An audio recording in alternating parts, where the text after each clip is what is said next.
An amazing story is unfolding on the banks of the Allegheny.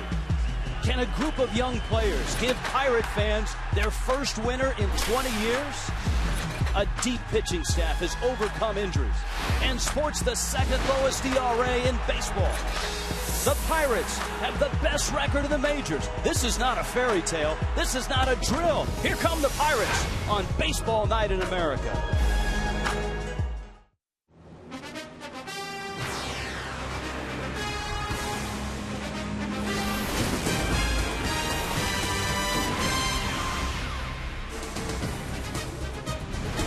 A record fifth straight sellout coming across the Roberto Clemente Bridge into this gorgeous ballpark in Pittsburgh.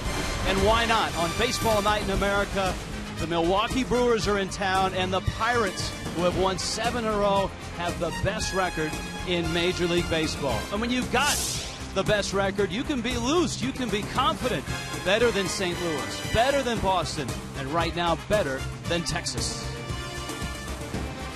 Hi everybody, Rich Waltz along with Sean Casey. Welcome to Pittsburgh. You know this town, and the Pirates have been here before. Their last 2 seasons, great starts, but they faded in the second half. But something feels different about this season. And I think what is different, Rich, is the start and pitching, the pitching overall. That bullpen has been outstanding. You take a look at the graphic right here, second in their ranks in ERA, opponents' batting average, and their shutouts. But you talk about how deep they are in this rotation. Garrett Cole's come up and done well. Jeff Locke's been great all year long.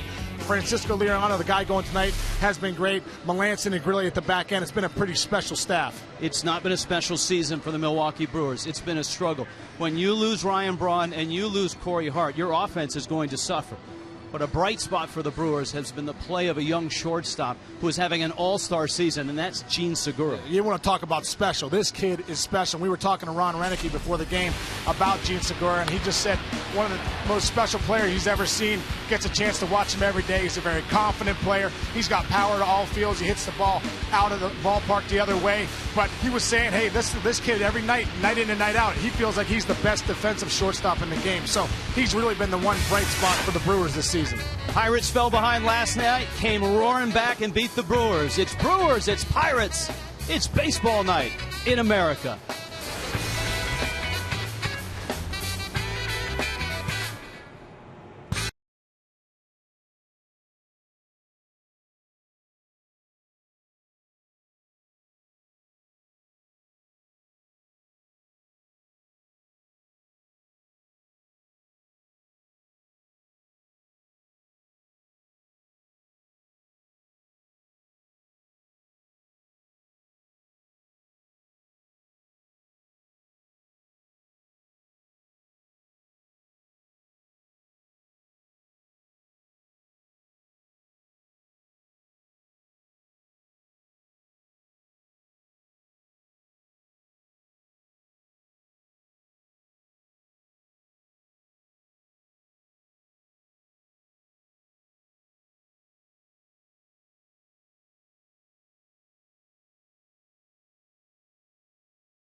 City tonight, partly cloudy. Brewers and Pirates. Game 2 of a 3-game set. Last night, the Pirates a 10-3 win. This opening pitch brought to you by Budweiser. From May to July, buying Budweiser benefits military families. Ron Roenicke, skipper of the Brewers, his ball club banged up. His 3rd season.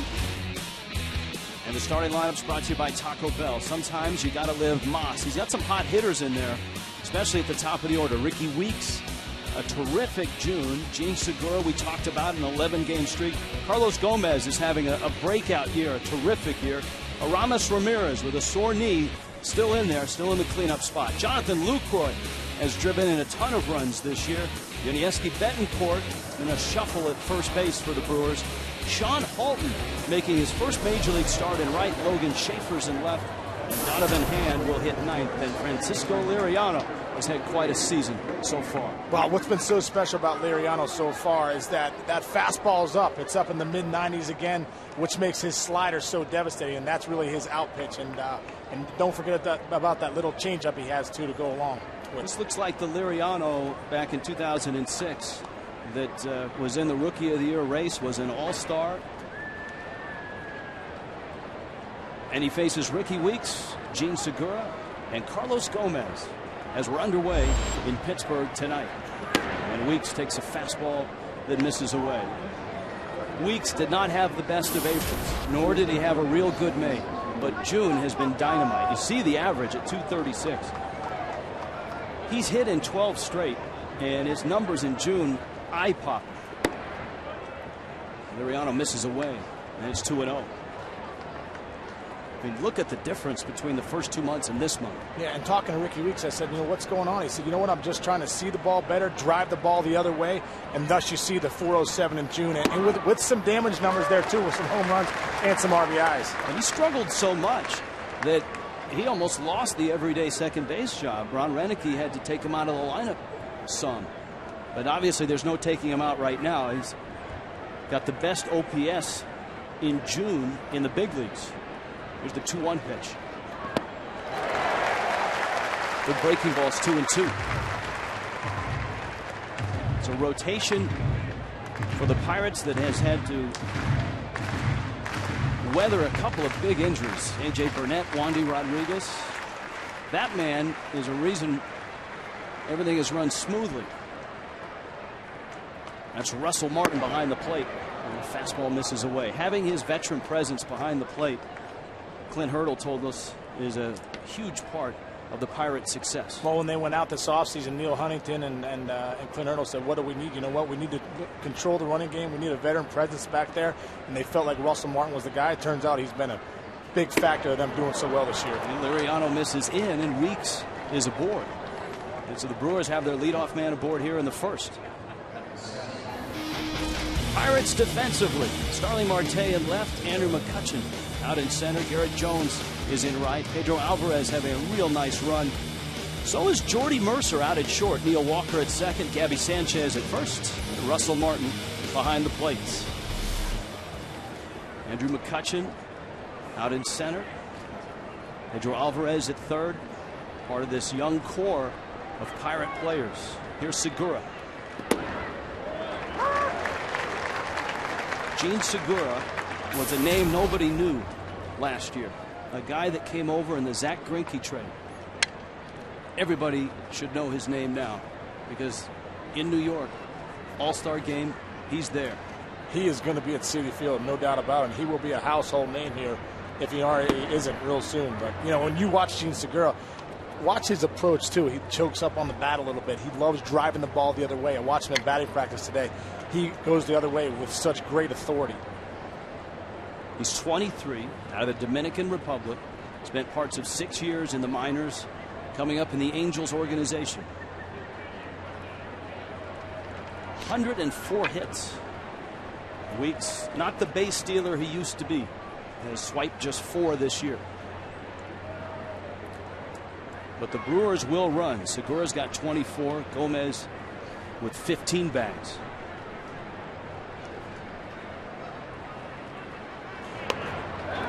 bunt, pop foul. And it's 1-2.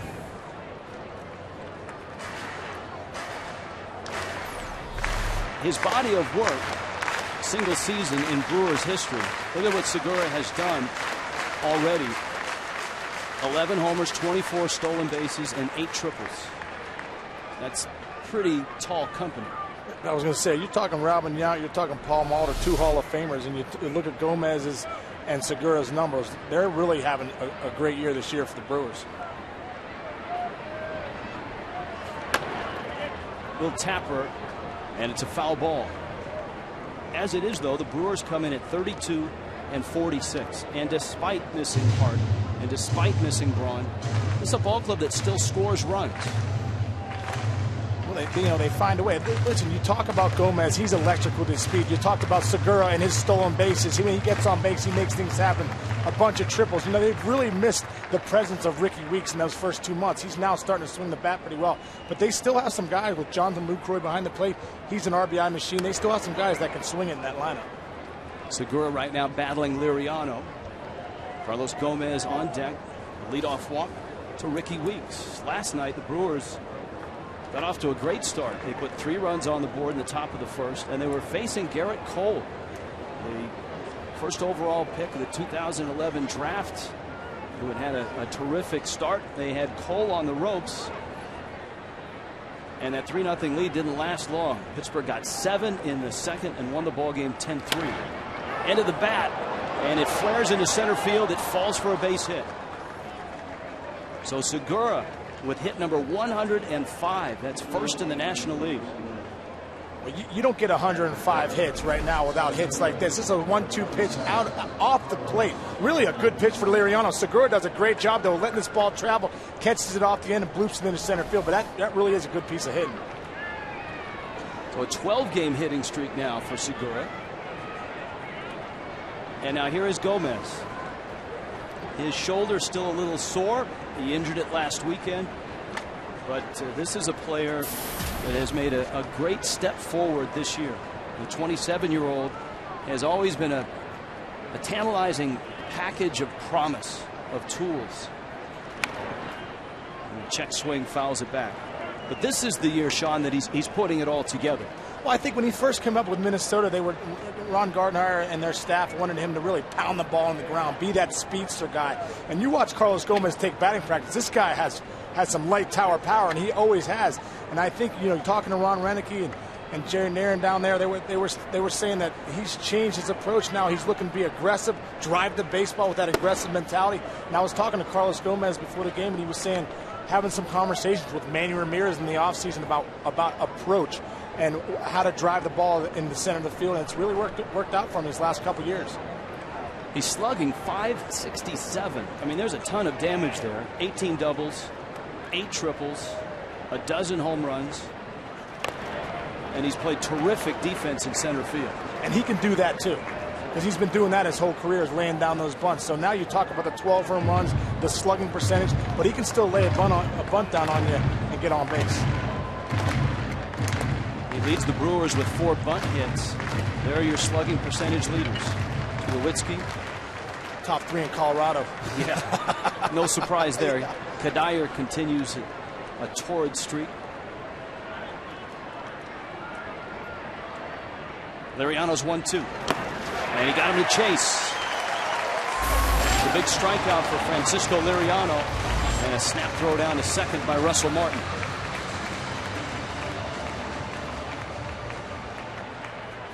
Great job by Liriano right here. Looks like a little changeup right here. Gets him chasing 1-2, outer half, but Gomez just didn't pick up that rotation, and Liriano gets a big strikeout.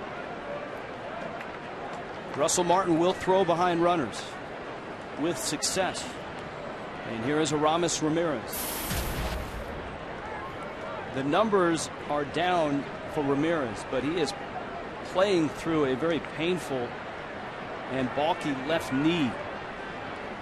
To his credit, he has stayed in the lineup. He is still such a presence in the cleanup spot. I think that's the big thing. In talking to him before the game about that he has that big leg kick, and the knee troubles with him. When that front leg really acts as your brake, it takes all that force that you're bringing from your backside into that front leg, and he says he just really doesn't have the same power right now because that knee's bugging him. 1-0 pitch on the ground. Mercer, Walker, they got two. And Francisco Liriano gets out of a sticky spot in the first inning.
Pittsburgh scoreless in the bottom of the first. Starting lineups brought to you by Taco Bell. Sometimes you gotta live Moss.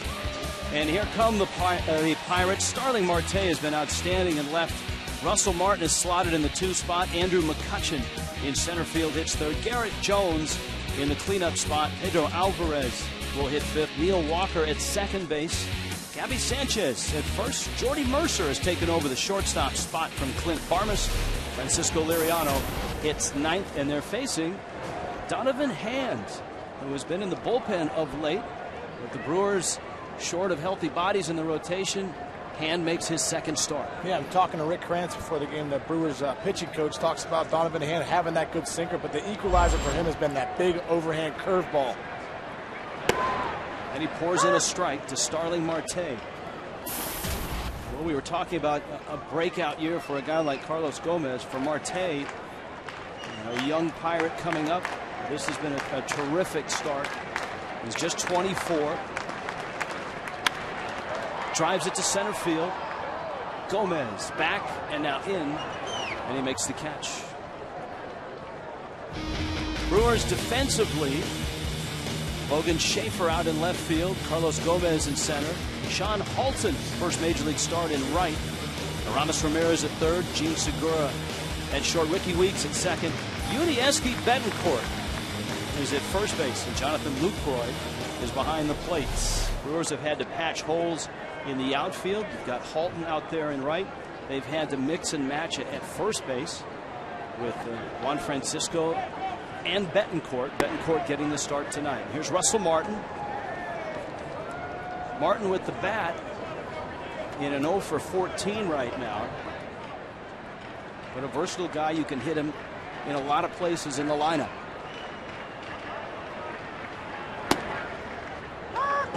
Outside corner. Marvin Hudson calling balls and strikes. David Rackley at first. John Tumpain at second. Marty Foster is at third base. Donovan Hand out of Town Creek, Alabama. 27-year-old.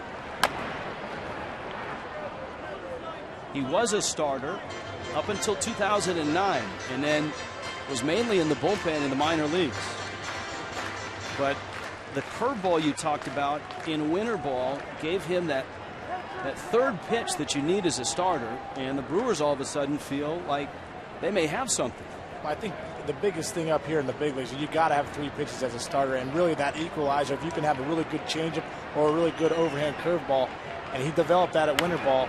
But you can see the sinker he has. He uses it to backdoor it. He's trying to bear it in on Russell Martin's hands here. We haven't really seen that curveball yet that we've been talking about. 14th round pick by the Brewers out of Jacksonville State in Alabama. 1-2. There's the breaking ball. And a soft fly ball to right. Halton. It falls in front of him. Not the best of mobility. In fact, Halton is in right because of the space and the size of left field in this ballpark. Well, Ron Renick was saying, too, his best position probably is first base and not the outfield. And you saw right there, that ball probably should have been caught, but Halton just didn't have the gas to get there. Big ballpark in center, especially left center. And here is McCutchen. McCutchen, the 2-time All-Star, is having another terrific year. And I guess the biggest difference, Sean, is this year he's got help. It's no longer if you get Andrew McCutchen out, you can handle this lineup. It's a much deeper lineup. Well, you look at Marte, you look at Pedro Alvarez has really had a great year so far. Garrett Jones is hitting behind him in the lineup tonight. Russell Martin's hitting 2 right between them. You have a lot more offense, a lot more weapons. Last year, it felt like for parts of the year that Andrew McCutchen carried this club on his back, and when he got cold, the Pirates got cold. Martin at first, and McCutchen got jammed. 0-1. The 4 keys to the game, Mr. Casey. Yeah, you know what I think the 4 keys are? Looking for the upper hand, trying to get Donovan Hand some distance, get him 6-7 innings, hopefully save that bullpen a little bit. And for the Pirates, hey, just keep doing what they've been doing. They've been having great starting pitching. Their bullpen's been great, and they've really been swinging the sticks well. McCutchen with that defensive shift on, Weeks on the third base side, and it's an easy double play. That's 4-3 if you're scoring. Brewers, one of the more innovative teams in defensive shifts. Scoreless.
Presented by Ace Hardware is sponsored by Ford. Only Ford gives you EcoBoost fuel economy and a whole lot more.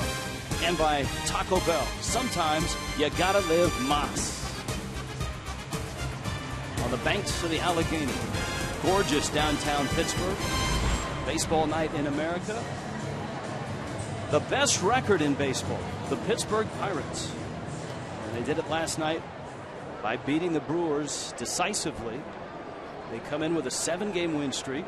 Clint Hurdle, who is steering it in the right direction. This is season number 3. His first year, 72 wins. Last year, 79 wins. And right now, the Pirates already have 49 wins. This is Jonathan Lucroy with Yuniesky Betancourt and Sean Halton coming to the plate. I think one thing with Clint Hurdle is to come in and change a culture. It's been so many losing seasons for the Pirates. To come in and change a culture is not easy, and you're starting to see Clint Hurdle do that here in Pittsburgh. Well, he did it in Colorado. He took the Rockies to a World Series back in 2007. And it's been a position with a lot of change. He's the 5th manager in the last 9 years. And this is year 3. So for 20 seasons, the Pirates have tried to recapture the magic. After Jim Leyland left, that nice run in the early 90s, attendance dwindled. But this is the 5th consecutive sellout, something the Pirates have never done in this ballpark. There's a 1-2. Lucroy takes down one. Lucroy is a real nice package of offense and defense. He had the great start last year. Ended up missing a couple of months with a fractured hand. He's been very productive. Only Yadier Molina has driven in more runs as a catcher.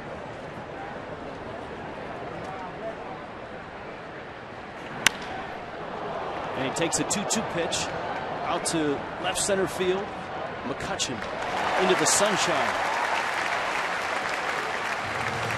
Now, Ron Renneke is one of the more innovative managers in terms of moving his defense. Well, you look right here, the shift. You got Ricky Weeks right here. They moved him all the way over here, and they got the shortstop Segura over here and Ramirez over here, shifted all the way over there. Hey, listen, the bottom line is they got the sprays charts and the scouting reports, and they're going to use them. Ron Renneke, obviously, they see that when McCutchen hits the ball on the ground, he hits it on the left side. They moved it over there. It worked out perfect with Weeks up the middle. He turns that 4-3 double play.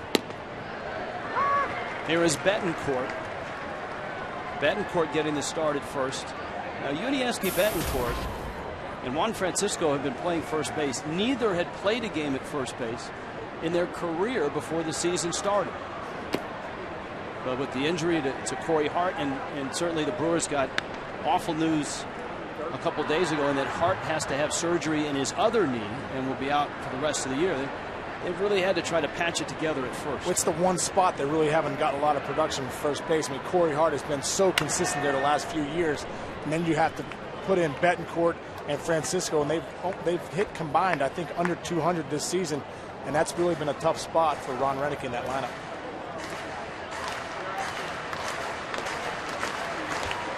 Betancourt, Major League veteran, the Cuban, was with Kansas City last year. Had been with Milwaukee back in 2011. 1-2 coming. Liriano misses up. 94 miles an hour on that fastball. And that's a type of velocity that in 2011 and 2012, when his ERA was over 5, he just did not have. Well, now he's averaging 92.7 this season, and when you have that kind of stuff, when you have 94 and you have 95, it just makes that slider look so much nastier, and the changeup that he has.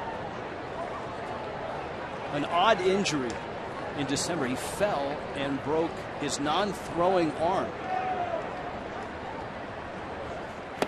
And a nasty breaking ball gets Betancourt. And that's a 90-mile-an-hour slider. He comes up with 94 and comes back at him with 95, and then he ends up dropping this 90-mile-an-hour slider. That's why it's so devastating. When you're in the box as a hitter, this looks like a fastball.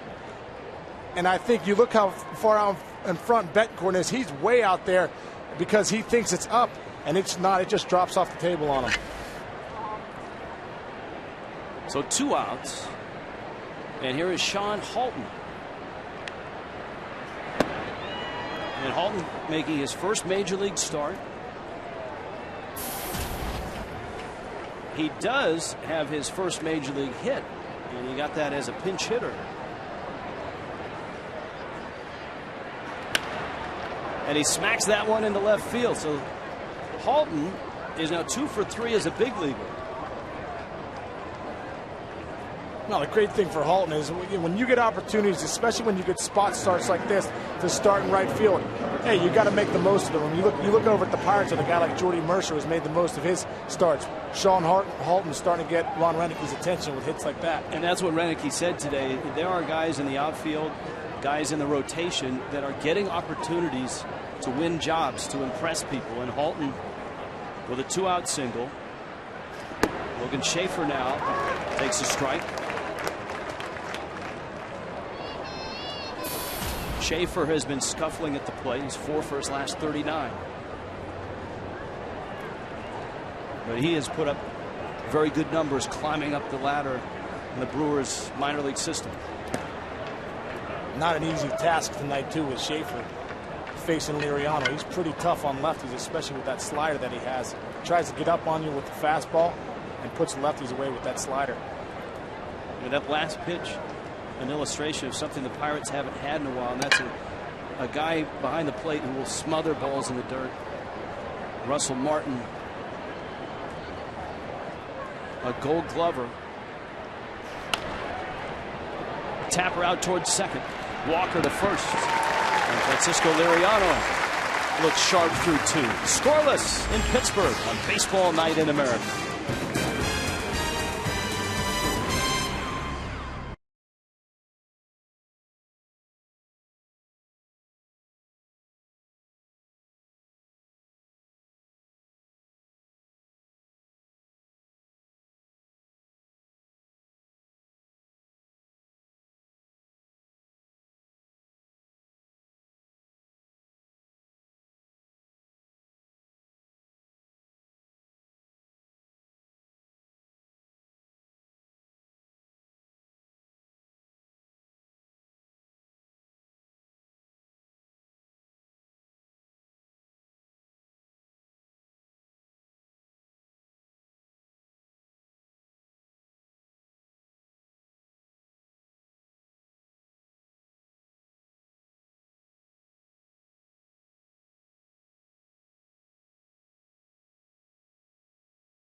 Is sponsored by Budweiser.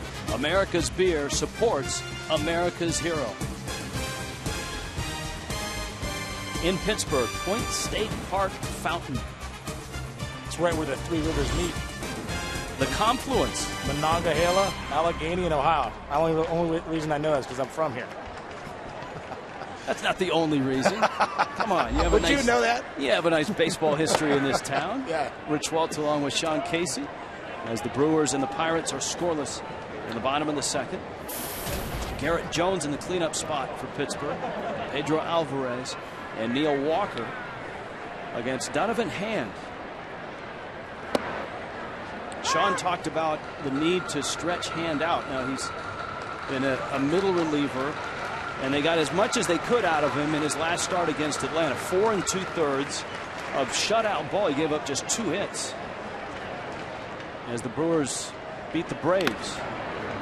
And to your point, He threw only 9 pitches in the first inning. Well, I think that's a big thing for Hand, is just pound the strike zone. Don't worry about striking guys out. Use your sinker, use your curveball. Have these guys put the ball in play early, and so you can keep your pitch count down.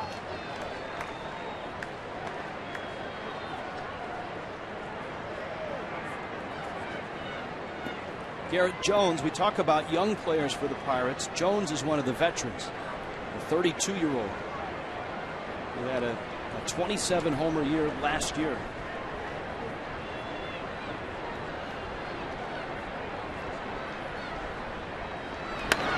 He smacks that one down the line and it's foul. So he kind of represents the old guard, a guy that banged around in the minor leagues, finally got an opportunity here in Pittsburgh. And this is his 3rd full year in the major leagues, so he and Clint Hurdle are on the same timeline here. You know what? And he's been very productive for the Pirates these last few years. I mean, he finally got a shot. He got a shot to go out there and play, and he kicked the door down with putting up some big numbers, driving in a lot of runs. And Garrett Jones has been a big part of that lineup these last few years. He is slotted between McCutchen and Alvarez.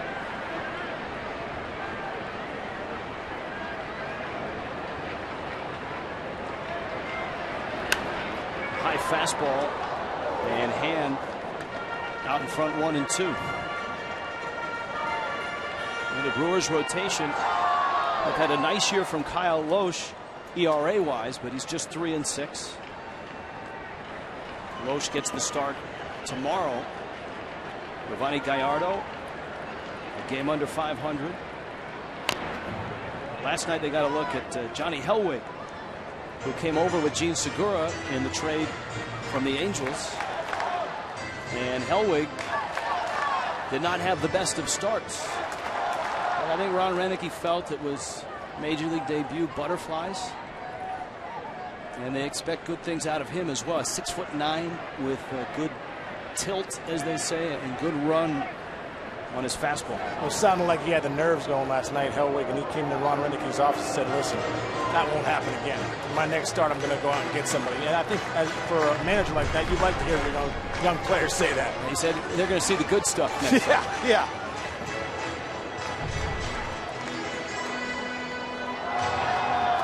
And that's, essentially the difference in these two teams. The Pirates have scored one more run than the Brewers all year long. And yet there's a 16.5 game difference in the standings. It's been all about rotation. All right, our first game break. Let's go to Matt Vasgersian in the MLB Network Studios. Rich, Yankees and Orioles, bottom of the first, and Chris Davis has already struck his major league leading 29th of the year. RBIs 75, 76, and 77. Heck, he's only 4 behind Miguel Cabrera for that major league lead. 4-0 Birds early in Baltimore. Rich, back to you and Case. Thank you, Matt. Hey, you talk about a guy that got an opportunity and has taken advantage of it. I mean, unbelievable to see what Chris Davis has done. 29th home run, 77th RBI. I mean, Texas really kind of gave up on him. He went to Baltimore. Buck Showalter gave him a chance to start, and he really has made the most of it. Look at these numbers right here. And those are updated with that home run. When you look at the OPS, over 1,000 home runs, 29. This is before the All-Star break. They're putting up these kind of numbers. I mean, Cabrera is superhuman to begin with. Oh, yeah. And to have Davis leading him in home runs and up there in the other categories is really something. That will provide quite the corner infielders for the American League in the All-Star game. Alvarez, he's on an 11-game hit streak, and he pulls one wide of first. Pedro Alvarez enjoying a nice season. Pedro Alvarez got off to a tough start again in April. But, he started off 3 for 41, but since then he really has put together a nice season for the Pirates. Almost driving in an RBI game since then. Obviously, he's hit a ton of home runs and some big home runs too. Last year, 30 home runs in his first full major league season. 26-year-old out of Vanderbilt, he crushes one. Right field, a rocket, and it's gone.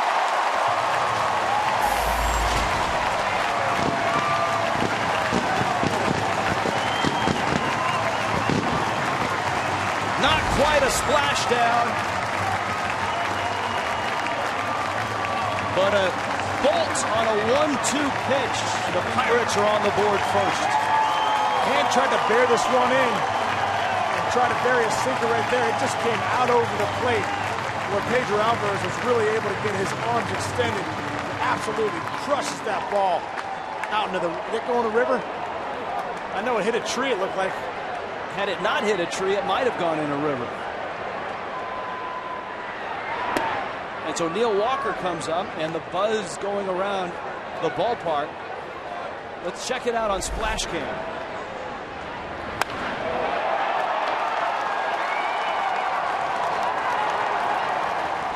See, no tree, and I think that gets in. Yeah, those ducks were waiting for it. You see those ducks over there waiting to grab that ball and take off?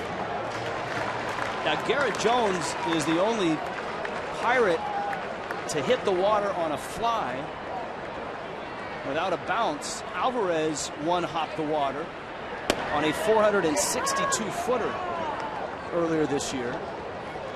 And he's now the first Pirate with 20 homers since Jason Bay before the All-Star break. And we're a ways away from the All-Star break.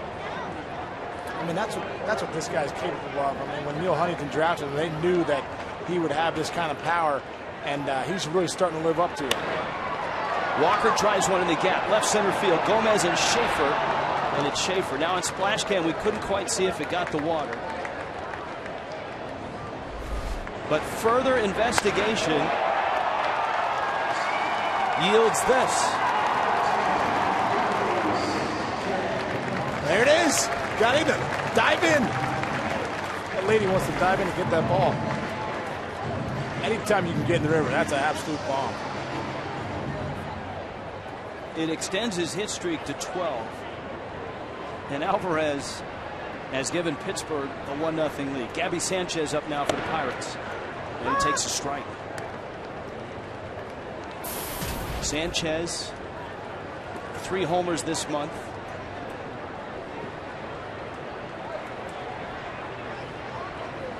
And that's what we mean by this year, it's not just McCutchen.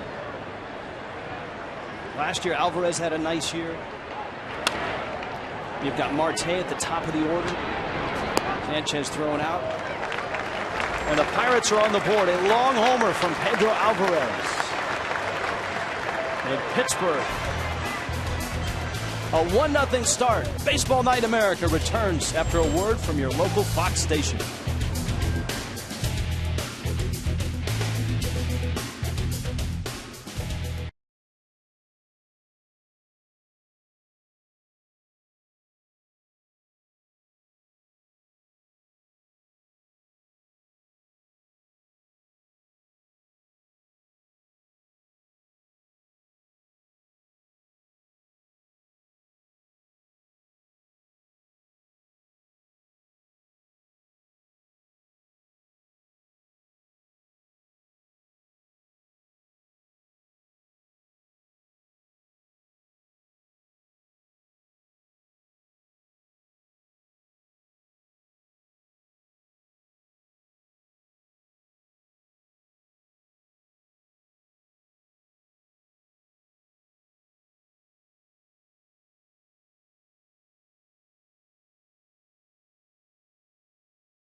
trickled in the river, and that's what Pedro Alvarez has done, and the Pirates have a 1-0 lead.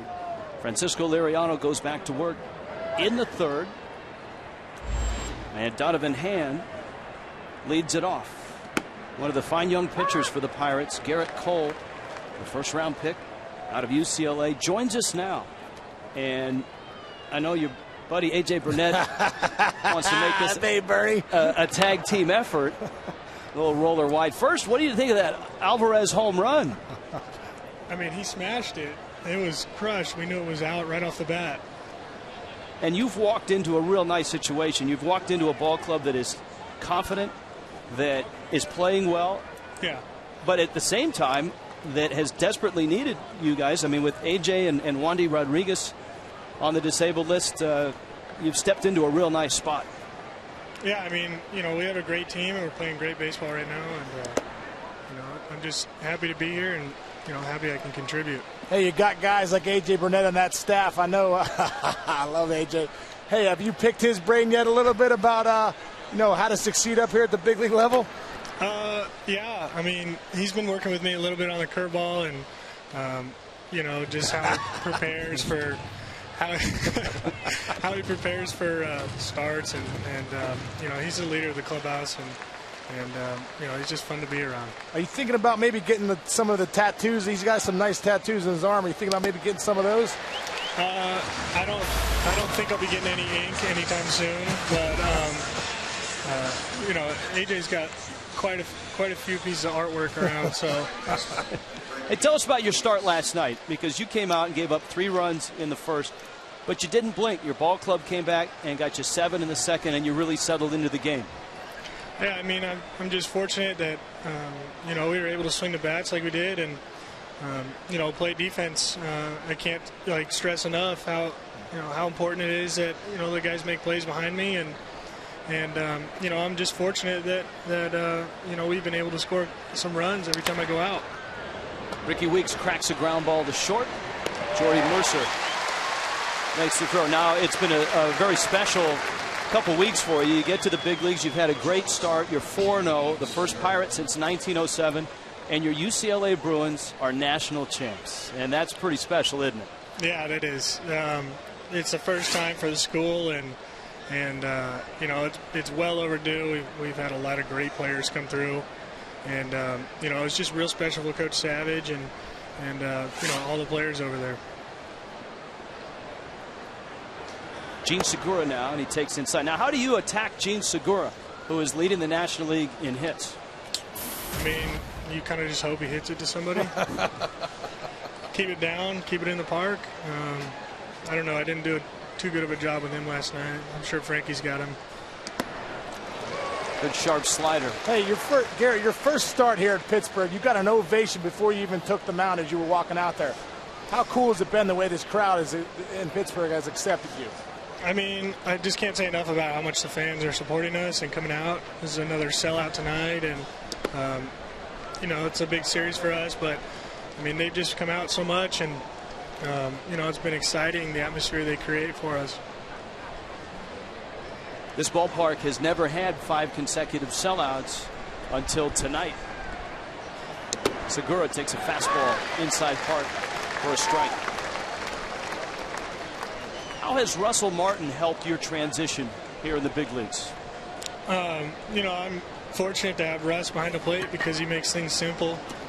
You know, I really just trust what he throws down. And we go over the hitters, you know, pretty extensively before the game, and you know, he breaks down what he wants me to do with them. And you know, if we have to make adjustments in the game, we do. But you know, for the most part, I just trust what he wants me to do, and I just attack it. Martin, in his first year, Liriano's 3-2. It's fouled at the plate after a long career with the Dodgers, a couple years with the Yankees. It's like Marvin Hudson may have taken that one. And Russell Martin's going to go out and buy Marvin Hudson a little time to shake out the cobwebs. All right, 3 things you need to know about Garrett Cole out of Orange County at UCLA. Now, here's the question. Your dad raised you as a Yankee fan, and you were drafted out of high school by the Yankees, but did not sign. A lot of people were curious to know why you didn't sign with the Yankees. I guess my heart was just set on school. It was kind of an unexpected pick. It was obviously an honor to be selected there, and but it just, I didn't feel it was the right time for me, and I just really had my heart set on school. Well, it seems like you made the right choice. What did your college career help you with, the transition into the minors and now to the big leagues? I mean, it helped me take care of my business off the field. School is very challenging, and running around classes and practice, etc., and the early weights in the morning. You got to kind of grow up quick and be able to, be able to handle all that stuff, because when the season comes, things go a million miles an hour, especially that first year. Well, you made the right choice, although too bad you weren't around for the national championship. That was a sweet deal, though. Yeah, that was sweet. 3-2 pitch coming. And Segura swings and misses. Garrett Cole, thanks for the visit. Helmet's in the truck. And thank you, A.J. Burnett, for that. Are you all right? 1-0 Pirates.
Liriano is on deck to start this inning. Jordy Mercer in the box, and Donovan Hand throws a strike at the knees. Mercer, Liriano, and then top of the order for the Pirates, Starling Marte. Mercer has been a real nice surprise for the Pirates. He's taken the shortstop job from Clint Barmas, and he has had a penchant for big hits, especially late in ball games in clutch situations. Well, Clint Hurdle's given him a chance, a few spot starts here and there, and he's really come up with some big hits, and he's made the routine plays. And Barmas has just struggled. And now that Jordy Mercer has been in the lineup pretty much every day for the last 2 weeks, he's really produced. Chopper over the middle. Weeks may have been waiting for Segura, and Mercer legs it out. A little hesitation between Weeks and Segura, and that's all Mercer needed to get to first base.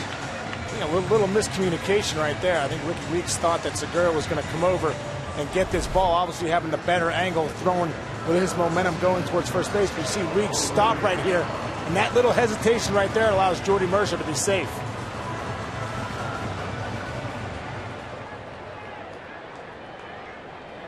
Jordy Just beat it. Just beat that play. And that sets up nicely for Pittsburgh with Liriano up. He'll try to bunt Mercer to second. It's a hard bunt. Betancourt whips it to second, out there, and then the throw is wide of first. Yuniesky Betancourt hasn't played a whole lot of first base, but he has played just about every place else in the infield. Well, obviously, too, with Liriano spending a lot of time in the American League, probably hasn't had to lay down a lot of sack bunts, and he ends up hitting a rock. Watch Betancourt crash in the corners right here. He does a great job with that spin right there, throws it to second. Segura does a great job of picking the ball. Can't turn the double play, but executed perfectly with getting the lead runner at second base. And so it leaves Liriano at first base and brings up Starling Marte. Both these ball clubs have some pop at the top of their order, with Weeks leading off tonight for the Brewers. And Starling Marte, Clint Hurdle said he's not your cookie cutter leadoff guy. And he's hit 8 home runs. He has 14 doubles and 8 triples. Well, this is a guy that wants to swing. He's a free swinger that's learning the strike zone as he goes. But like Clint Hurdle said, his on base percentage is over 340, so you can live with that. But this guy can flat out hit. At the letters. Marte made his major league debut last year. Got in 47 games.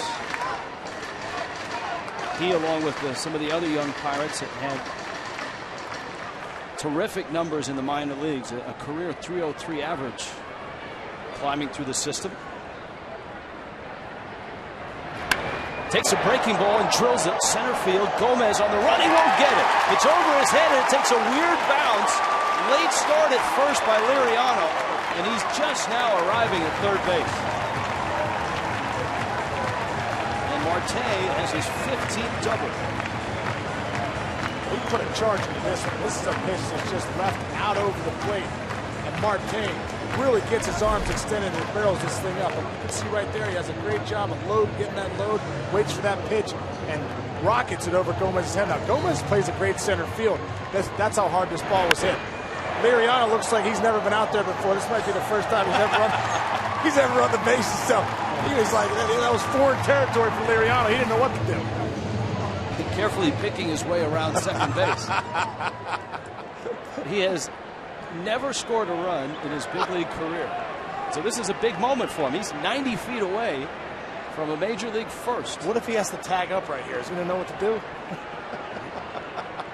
Russell Martin is up. The infield is in with runners at second and third and one out, and a 1-0 Pirate lead in the bottom of the third. Hand. The breaking ball misses in. Now that slow curveball that Rick Kranitz told us about, he hasn't thrown that a whole lot in this ballgame. He hasn't. He's really gone to that sinker. He's trying to get up with the sinker, and he's pounding the sinker in on some of the righties' hands, but he really hasn't gone to that curveball too much today. Liriano at third, Marte is at second, and Martin fouls it back. For whatever reason, Russell Martin did not have great offensive numbers with the Yankees.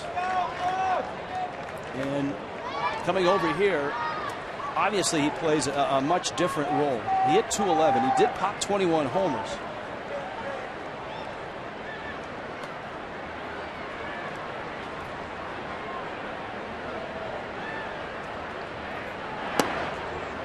That just missed. I think sometimes, though, when you're in that Yankee lineup at New Yankee Stadium, the porch is so short there. I think sometimes you get out of your swing and you try to hit the long ball. When you see Russell Martin, he still hit some home runs, but really wasn't the complete hitter that he was for years out there in L.A. and when he first got to New York. It's the first 2-ball count from Hand. Here, 1 out in the third. A ground ball, Weeks diving stop. Liriano has no idea what to do, and he's going to get hung up. And he still hasn't scored a run in his big league career. Wow. I mean, really, you just go on contact right there, It's up the middle. Obviously, if the one ball you're going to stay on is the ball back to, right to the third baseman or a ball back to the pitcher. Liriano really should have been going on contact, but obviously you can say he's never scored a run, so he doesn't know what to do. He just stands there at first. Weeks can't believe that he has Liriano in a pickle right here. Weeks turns. I was wondering why he wasn't going to first. I had no idea Liriano hadn't broken that ball. Well, his entire career in the American League, and credit Weeks with a terrific play. And you can see Liriano stop, start, stop, and then just give up. He had no idea what to do. I mean, Weeks makes an unbelievable play. You can see him playing in almost that halfway point. But watch, Weeks gets up right here. When he gets up, he takes a look, and I don't think he can believe Liriano isn't at home. He gets that ball to Lucroy as quick as he can to get the out of Liriano. Now McCutchen.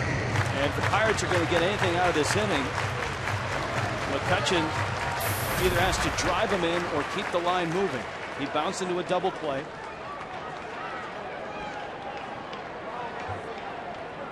You can see that the Brewers have that defensive shift on.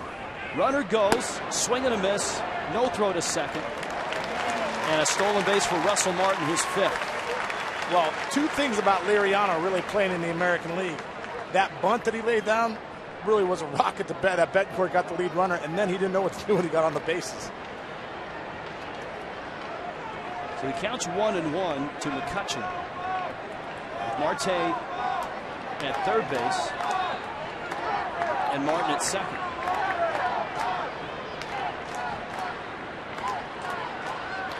Breaking ball, fly ball center field. And Donovan Hand, with some help from Francisco Liriano, gets out of the inning without any damage. You're watching Baseball Night in America, presented by Ace Hardware.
The Brewers are back home to take on the Mets.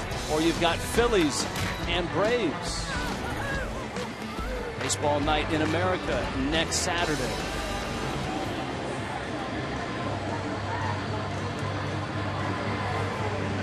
In Pittsburgh tonight, it's a 1-0 ball game. The Pirates on top of the Brewers.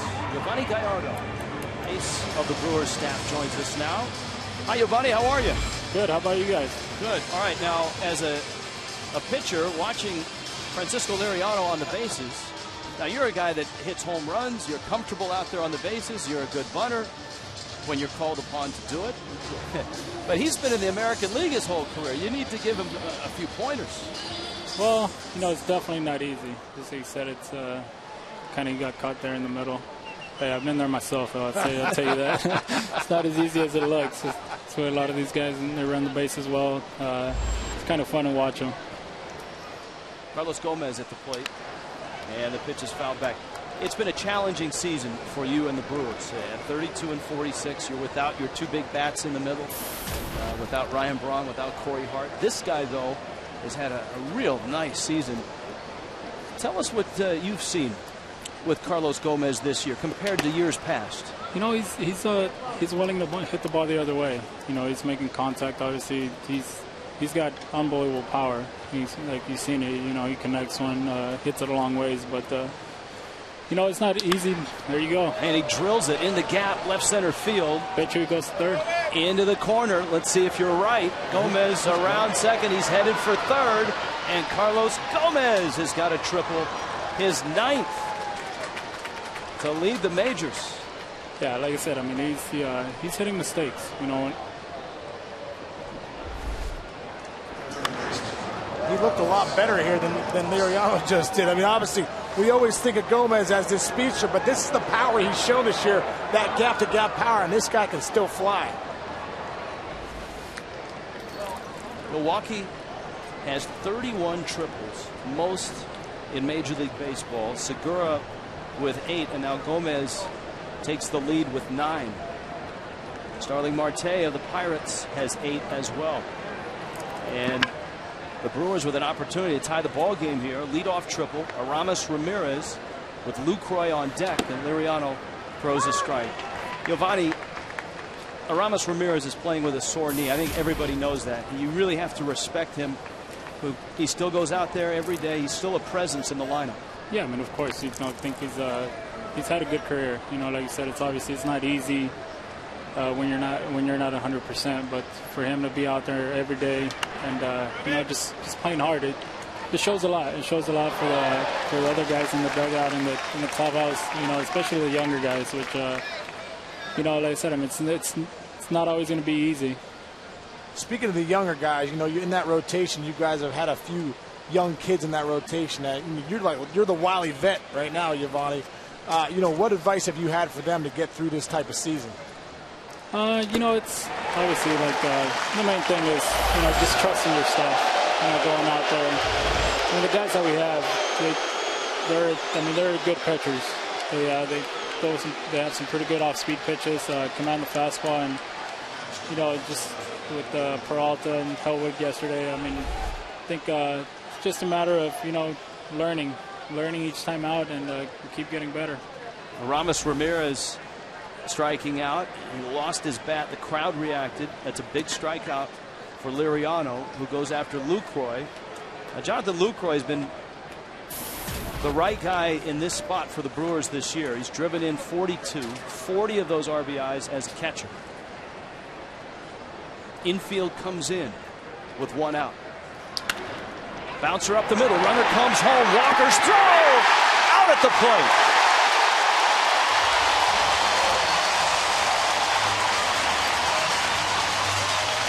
Great play by Walker right here. Obviously, Gomez is going on contact. They have the infield in to cut down this run. And Walker makes a really nice play. You can see the infield in right here with the chopper. Walker does a great job of getting that ball before getting that big hop and cuts down Gomez. And Martin had the plate blocked. And so both teams have a runner thrown out at the plate. Liriano thrown out for the Pirates. Gomez thrown out for the Brewers. And here is Betancourt with Lucroy at first.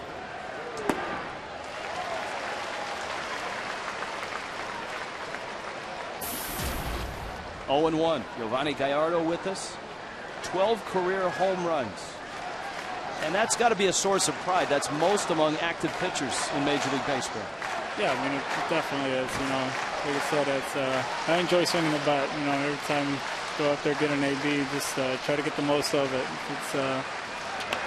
It's fun. I mean, the way I look at it, it's definitely a bonus being in the National League, just having that opportunity. Well, stay loose. They may need you later tonight, Giovanni. Thanks for the visit. Yeah, no problem. Still 1-0 Pirates.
out of your ball club. Carlos Gomez, who's Major League leading 9th triple, but thrown out at the plate by Neil Walker. Garrett Jones drives one, center field, deep. Gomez back, looking up, and it's gone!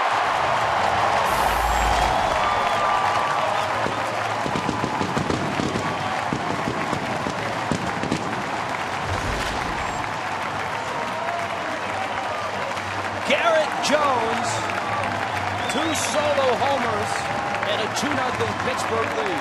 Well, you see, Donovan Hand keeps going to that sinker, and we talked about he hasn't thrown that curveball a lot.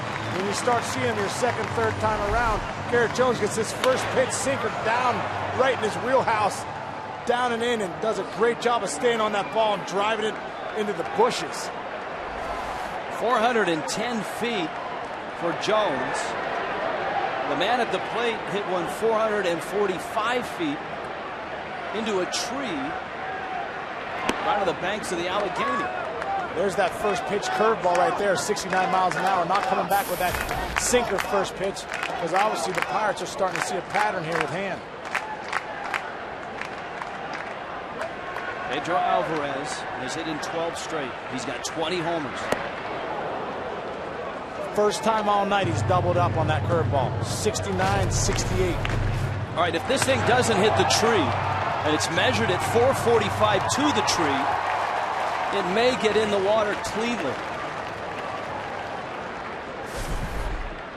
The man that just hit one out to center is the only Pirate to homer into the water without a bounce. How about that for an adjustment right there? Throws that first pitch sinker to Garrett Jones, he homers on. He comes back to Pedro Alvarez. First time all night, he doubles up with the curveball. He triples up with it. 69, 68, 67. 3 pitches in a row to Alvarez. And when we talked to Rick Kranich, the Brewers pitching coach, he felt that was a big weapon, especially to left-handed hitters. Well, that's it, because you got lefties. You saw Garrett Jones' homer and Alvarez's homer. When you throw that sinker too much and it comes back out over the plate, I think that's where he's gotten in some trouble with those home run balls. So that curveball is the equalizer. Thus, 4 in a row right here to Neil Walker at 69 miles an hour. Boy, it's almost as if the orders came from the dugout. Hey, start throwing that breaking ball. Yeah. And it's got to be hard for a pitcher who just developed that pitch in winter ball to really trust it. Well, but if he masters it and he's able to throw it, then all of a sudden he goes from middle reliever to a starting pitcher. Well, that's a great pitch, exactly. And you know his fastball is 90-91, but you have a breaking ball that's 22 miles an hour different from your heater. That's a tough pitch to hit. That's why he needs to throw it more. And there it is again, 71 miles an hour. I mean, it's up too. It's a true 12-6 breaker. And as a hitter, watch it, Neil Walker right here. This ball is up right at about 50 feet. And that's when it looks so good. And then it just falls off the table. Now you can see the speed range from fastball to curveball. That one almost came back and got the corner. And it's 2-2. So solo homers. Pedro Alvarez in the second. Garrett Jones in the fourth.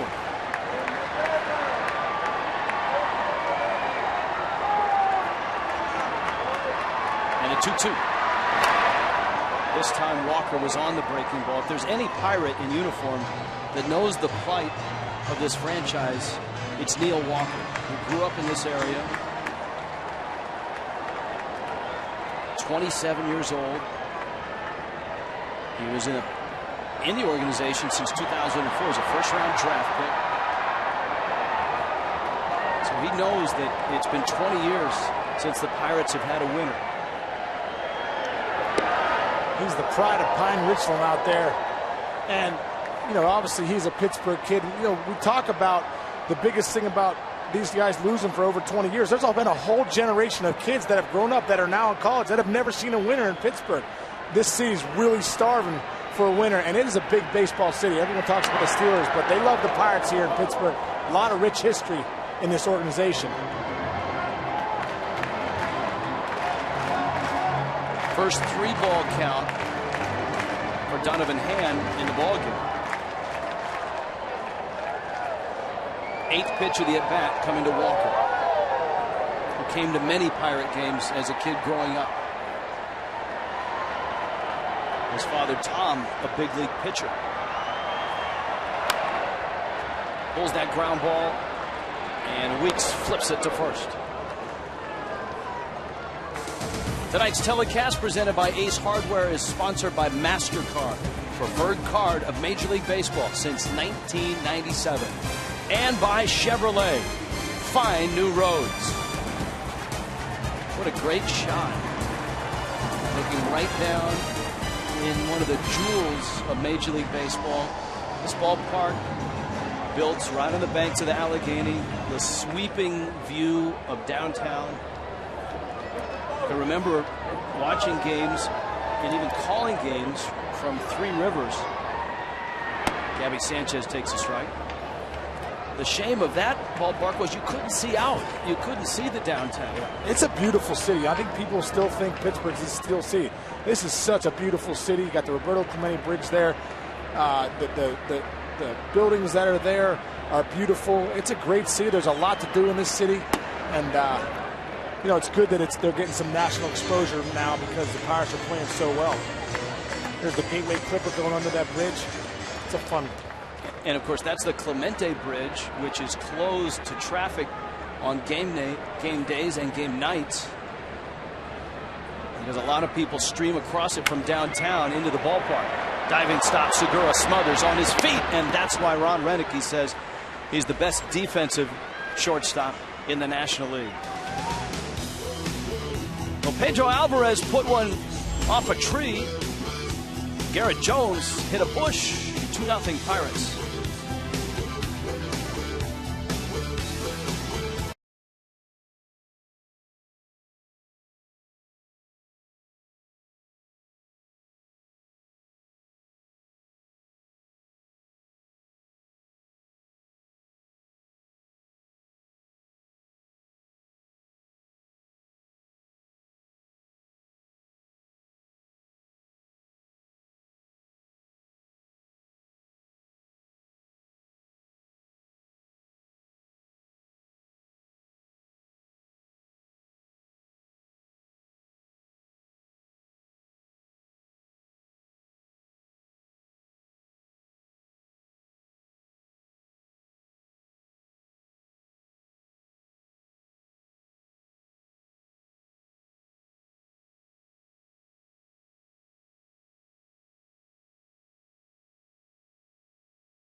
It's a 2-0 ball game in the fifth.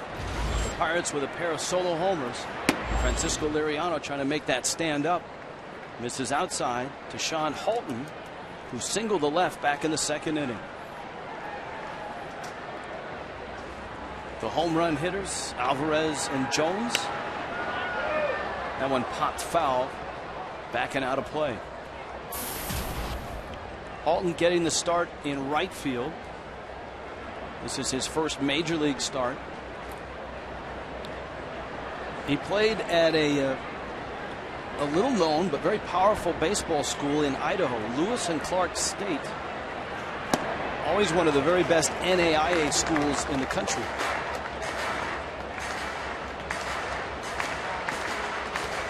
Grew up in Fresno, California.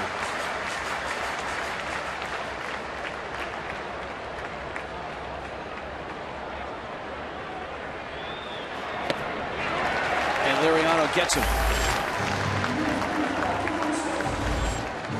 All-Star Game festivities begin Saturday with the selection show right here on Fox. Then on July 15th, don't miss the Home Run Derby on ESPN. On Tuesday, July 16th, the players will arrive on the Red Carpet Show on MLB Network, followed by the 2013 All-Star Game right here on Fox, 7:30 Eastern. You going to that? I'll be there.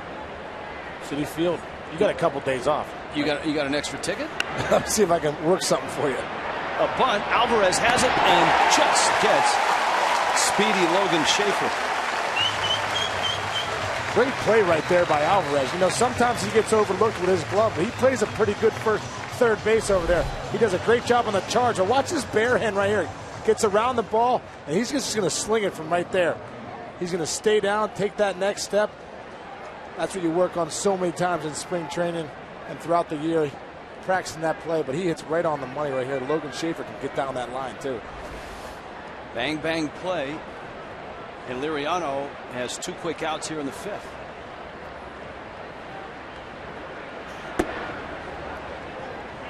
Liriano is looking for his 7th win. And this is just his 10th start.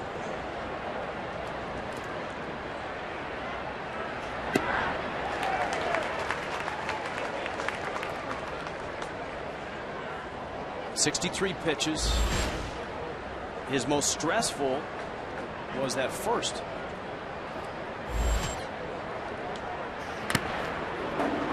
Well, he walked Ricky Weeks to start the game. And that was a few pitches right there, but he's really settled in. He's really settled in. He's really getting that first pitch strike with that fastball. And he's really, a lot of those strikeouts are on that nasty slider he has. He's had a real nice June. As he tries to close it out by going 4-2 in the month. An ERA in the low 2s. 1-2 coming. Hand pokes it into right field, and he's got a base hit. And it's his first major league hit. Good for you, Donovan. That's a memory he'll never forget. Interesting pitch selection right there, though. Russell Martin called for that changeup away. Felt like that was the one pitch he could hit. But there's Kyle Loesch with 2 balls in his hand. He's gonna. There's the switch. Oh, there you go. Yep. Now that's almost getting old, isn't it? I mean, I know it's a tradition in baseball. Rookies fall for it. Right. Well, that's the tradition. You know, you look over, you're so excited you got your first hit, and then someone tosses in the stands. You're like, what's that guy doing? But obviously, you know, it's not the real one. Well, Ron Renicky he'd like to stop seeing this happen, because with so many young players having to come up with all the injuries, the Brewers are getting good at it. I mean, Loesch is the master. Caleb Gindel's first hit. And then Halton in the left field. And this was Carlos Gomez. That's an art right there. They look like magicians right there getting rid of that ball. Now the next step is to take another ball and misspell the rookie's name on the ball, and give him the wrong first name, hand him the ball and say, there you go.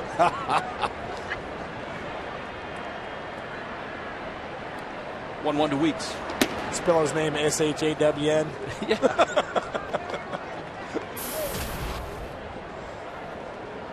Weeks has walked and bounced out. What a renaissance for Liriano, and much needed for the Pirates. It's been an amazing run, especially without A.J. Burnett and Wandy Rodriguez in the rotation. James McDonald down as well. And you know what? Sometimes it's tough, I think, to get free agents to come to Pittsburgh. And I think Neil Huntington thought that, hey, listen, we're going to take a flyer on Nelson Liriano, and if he has Francisco Liriano, and if he has a chance to get back to what he was a few years ago, we really have a gem here. And he really has been that guy with that the heater averaging almost 93 miles an hour, and this slider that he has is devastating.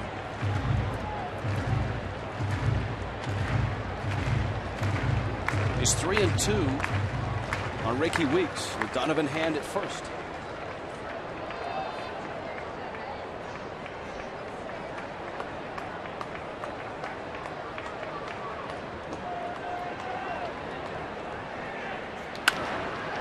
Chopper to short.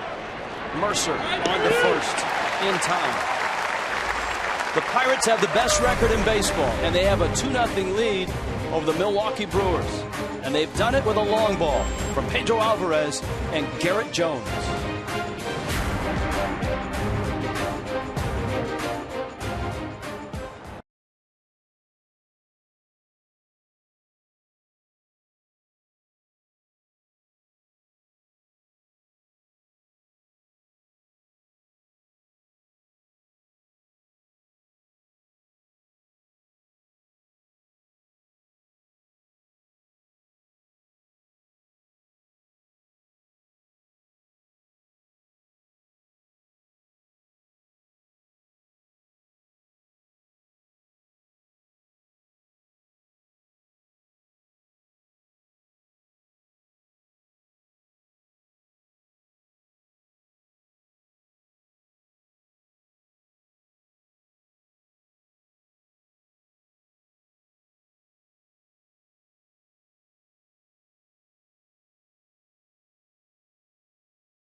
Ace Hardware, sponsored by the 2013 Ford F-150 with EcoBoost. Great look in from downtown, across the Allegheny. There's your ride home. The Gateway Clipper. It's going to go to my house when I'm done here tonight. Rich Waltz along with Sean Casey. And a couple of long balls have the Pirates on top. Pittsburgh trying to win their 8th in a row, trying to stay atop the hyper-competitive National League Central. And Jordy Mercer leads it off for the Pirates in the bottom of the 5th. We're halfway through. Francisco Liriano, Starling Marte due up for the Pirates.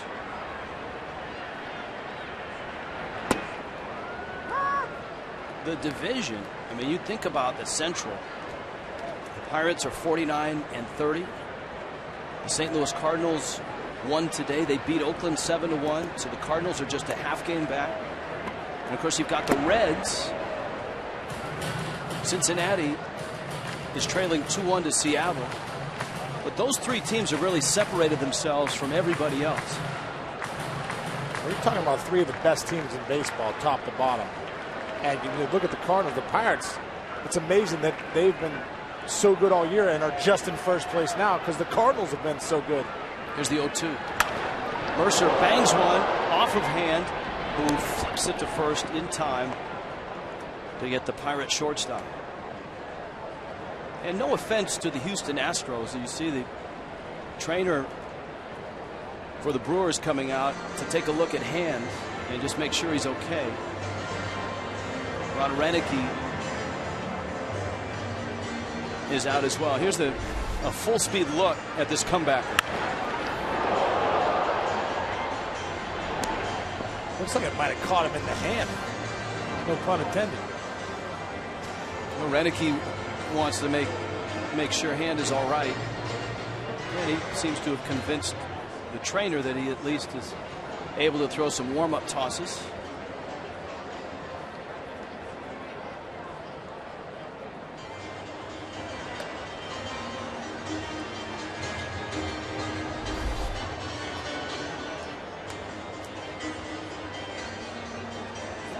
It may have caught the hand or the wrist.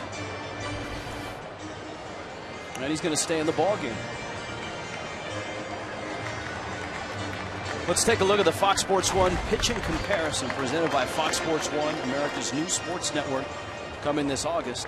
Hand making just his second big league start, and of course Liriano has been splendid. Well, the biggest thing too is you see the strikeouts there, 6-1. I mean, Hand's really had to use that sinker in the zone. He's starting to go to the curveball last couple innings, but Liriano's really pounded the strike zone with that heater, putting people away with the slider. Well, here is Liriano.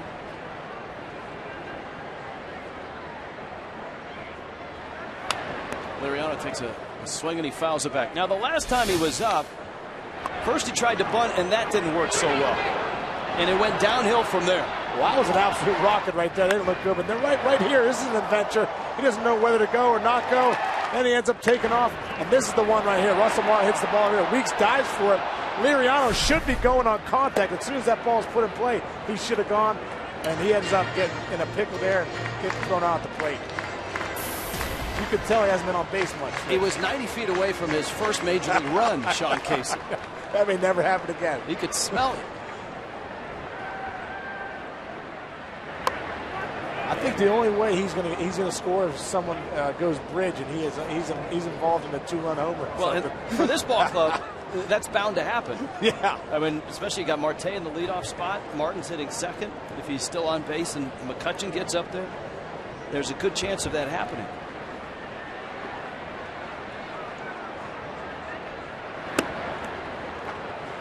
And Hand finishes him off with a fastball. Now, when you talk about the Central in the National League, one of the most impressive things, Sean, and with all due respect to the Houston Astros, but they're no longer in the division. And the last couple of seasons, Houston has really scuffled, especially last year. So there really aren't a lot of easy wins in the Central for the Pirates, the Cardinals, and the Reds. I mean, the Cubs have 5 solid starting pitchers. The Brewers can score runs. It's a great division. You're right, with the Astros being out of that division, usually that's where you get a few of your wins. But this division is beat up on each other, and they're 3 of the best teams in baseball are in the Central, obviously with the Pirates, the Cardinals, and the Reds. And I really believe these teams are built to last this season. You're going to see a great run towards the end with these teams still in it. Now, Bo Porter's Astros are much improved from the start of the season. Oh, no doubt. And Bo Porter's done a great job. There's not too many household names in that Houston lineup. That's a fair ball, and Ramirez throws him out. 2-0 Pittsburgh. Gene Segura, who leads the National League in hits, is coming up.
In America, the Brewers are back home to take on the Mets.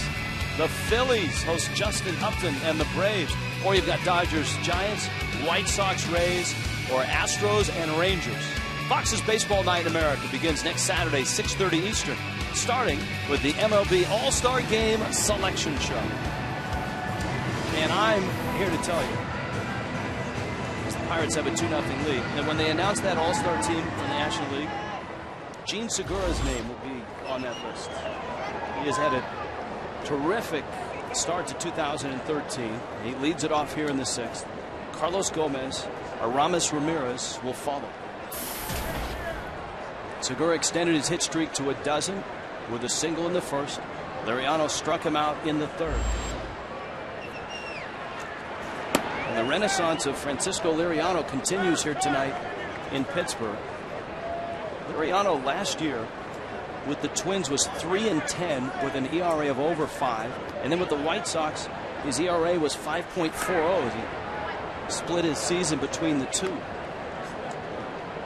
In fact, if you want to go back 2 years, 52 starts, a 5.25 ERA, and yet here he is with an ERA that's getting closer to 2 after starting the night at 2.30 and a 6-3 record.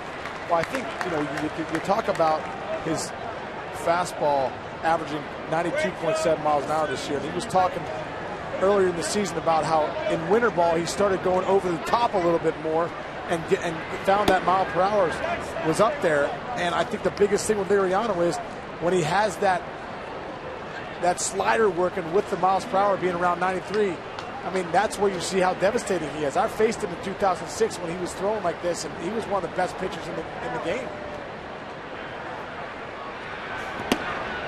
2006 was a great year for him on the field, but at the end of the year, he ended up having Tommy John surgery.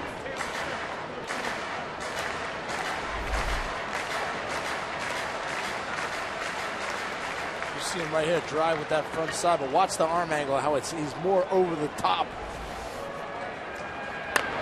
Breaking ball sprayed to the right side. Gabby Sanchez is there. There's one out in the 6th. Tonight's telecast presented by Ace Hardware is sponsored by the makers of One-A-Day's men's official multivitamin of Major League Baseball, and by Leinenkugel's Summer Shandy. Join us out here. That's a gorgeous shot right there. Sun setting over Pennsylvania in Pittsburgh tonight. The team with the best record in baseball, the team with a 7-game win streak, has a pair of solo home runs from Pedro Alvarez and Garrett Jones. And Francisco Liriano is shutting down Milwaukee. Here is Gomez. Off of Liriano, and it trickles for an infield hit. So both pitchers have been hit. That's a base hit. Liriano appears to be fine. And Gomez is aboard his 2nd hit of the ballgame. This looks like it catches Liriano pretty flush. Yeah, dude, you could hear it right there. And they obviously wanted to throw out Gomez with his speed, but Liriano luckily gives the thumbs up, says he's okay. And Russell Martin's busting his chops.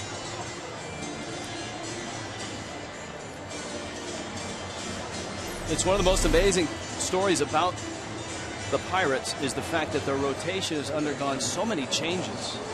They've used 11 different starting pitchers. Jeff Locke has been a godsend. Locke 7-1 with an ERA of 2.06. Genmar Gomez just rejoined that rotation. Charlie Morton has come back from surgery. That man right there, Garrett Cole, the 1st overall pick in 2011 from UCLA. He's joined the rotation. All he's done is gone 4-0. That kind of depth the Pirates really haven't had in the last 20 years. I think that's where you got to give Neil Huntington some credit with the draft, with some trade. Jeff Locke came over in the McLeod trade. Garrett Cole obviously in the draft. I mean, you're talking about guys that are really good frontline big league pitchers, and you have to have depth to win at this level. That one's smacked by the shortstop Mercer into left field.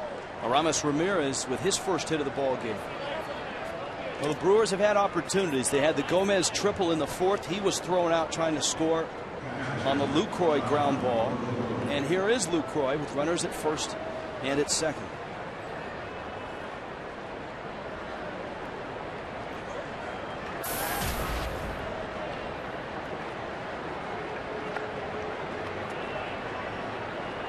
Lucroy 0 for 2. But he, like a few other Brewers, has had a hot June.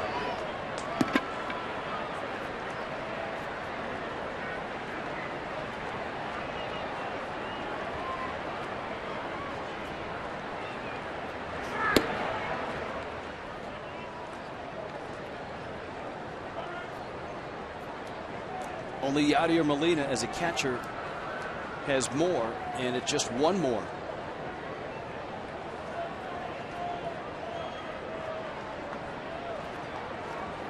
Gomez and Ramirez with base hits and a visit from Russell Martin.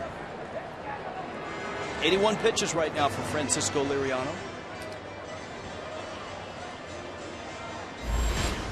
Well, they're getting together right now to obviously talk about maybe the signs. You want to go how they want to give each other the signs, or maybe you got a situation here where you got Lucroy. You got a 1-0 count. What do you want to throw here? What pitch do you want to come with here? Is it that slider, changeup? Want to stay away with that heater?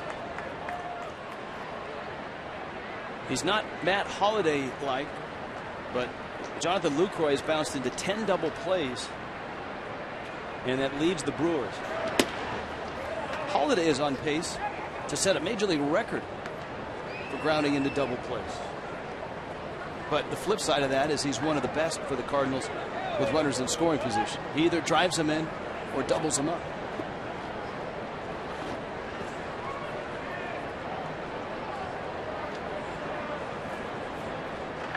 Lucroy's got a 2-0 pitch to swing at. A good spot for Liriano. Right on the outside corner.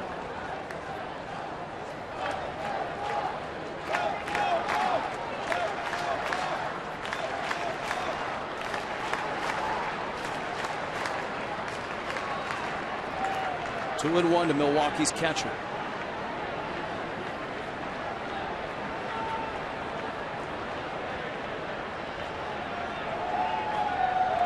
Brewers bullpen active. Remember, Donovan Hand making the transition from middle reliever to starter. Brandon Kinsler getting ready.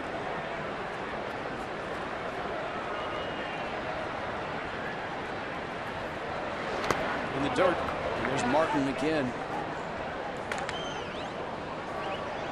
Now Liriano's got himself in a situation here. I don't think he wanted to go to. He's been behind the whole time on Lucroy. Tries to throw the changeup right here, bounces it. Now he goes 3-1 to a hitter that's been very hot this month.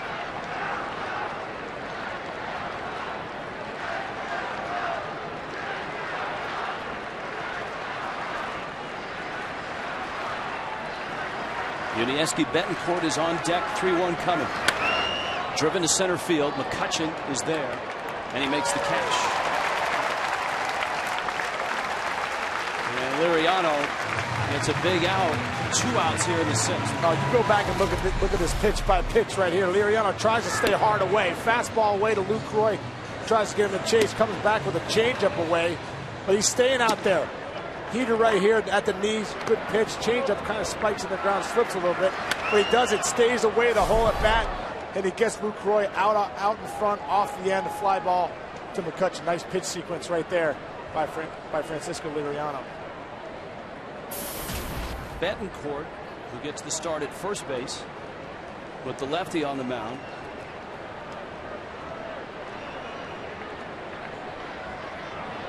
He is struck out and bounced out. And a big swing and a miss, and it's 0-1.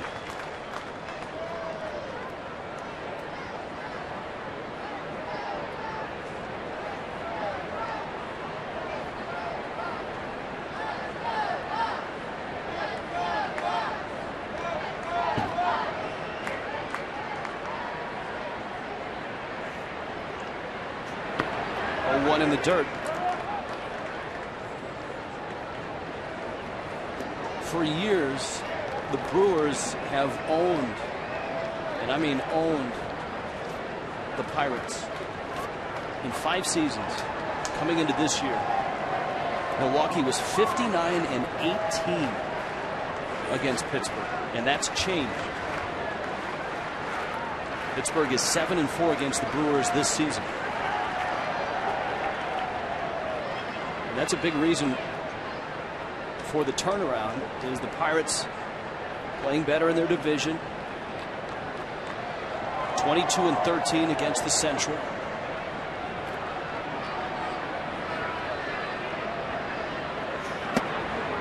There's one caveat, and that is Pittsburgh has not played St. Louis much at all. They have 13 games left against the Cardinals.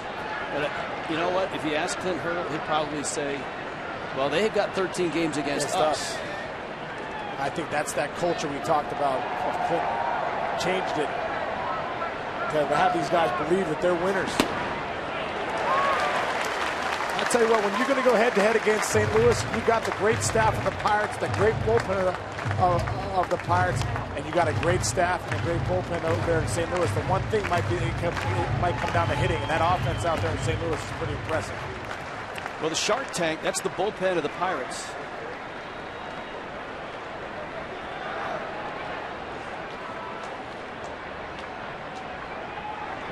Runners on the move, and a liner into right field. That's a base hit. Milwaukee's on the board. Gomez will score, and Yuniesky Betancourt drives in the first run of the night. It's a 2-1 ball game. Great job by the Brewers right here, kind of getting somebody in motion. Gomez decides to take off from this pitch, but watch Betancourt goes down and gets this pitch. This is down out over the plate. He does a great job of shooting it over there to right field. Last in Major League Baseball with runners in scoring position and 2 outs. And for Betancourt, that was an 0-for-16 slide before he gets that RBI hit. Tony Watson in Pittsburgh's bullpen. Ray Searage, the pitching coach for the Pirates, out. Chevrolet, the official vehicle of Major League Baseball, is celebrating a new season for new memories. For your chance to win a community field makeover and an all-new 2014 Impala, visit ChevyBaseball.com. So the line on Liriano now has a run attached to it. Sean Halton, who in his brief Major League career is 2 for 4, including 1 for 2 tonight. Halton, center field. McCutchen in his tracks. And he makes the catch. A run across for the Brewers, but Pittsburgh at home still on top, 2-1.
Game break. Cubs and Mariners. It's that time of year when Alfonso Soriano's name starts to get kicked around in trade discussions. Still a Cub for the moment. His RBI single giving Chicago a 3-2 lead.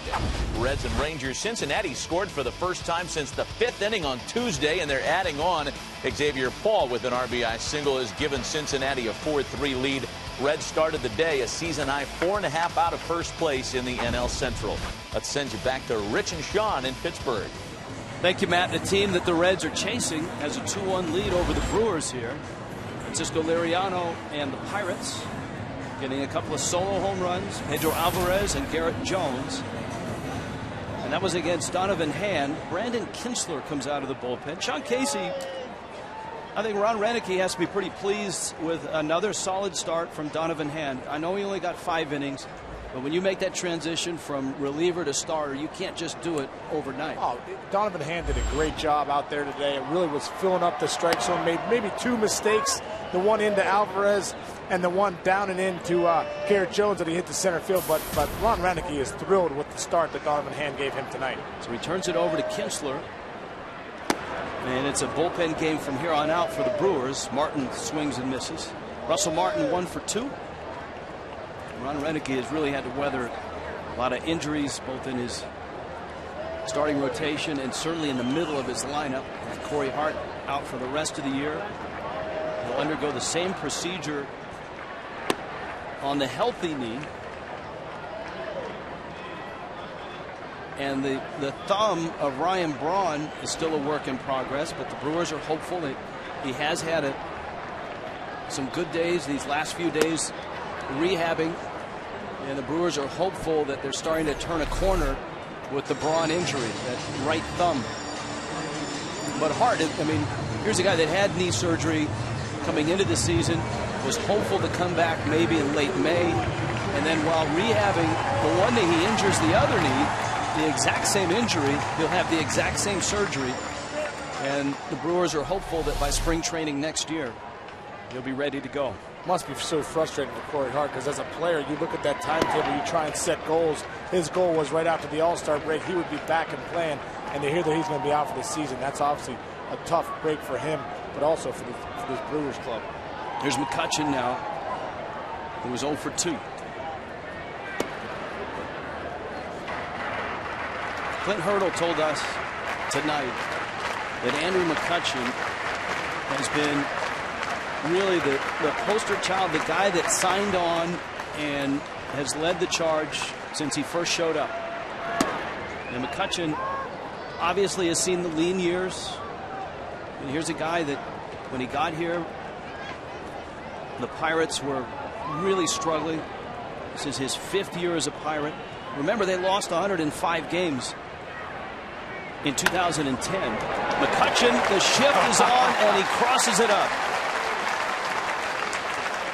So much for that shift. And he's turning this into, along with some help from his friends, back into a baseball town. And it hasn't been overnight. McCutchen said at the Dapper Dan luncheon that he knew he had arrived and that baseball had arrived when people around town stopped calling him, hey, there's Larry Fitzgerald. The NFL wide receiver. Yeah, well, you got to love that. Now, obviously, he beat the shift right there on that hit. But, yeah, I mean, this city has embraced him, though, from day one. They know that for them to have a winner again in Pittsburgh, Andrew McCutchen's going to have to lead that charge. And like Clint Hurdle said, he's been everything they thought he would be and more. This guy plays the game hard, night in and night out. He's a great example for a lot of the young kids coming up. But he's a superstar player, roams center field, and this city's excited to have him. And the contract that he signed that goes all the way through 2018 with an option, it has allowed Neil Huntington and the Pirates to build the team around him. Pedro Alvarez, Starling Marte, Neil Walker, and a rotation with the young arms.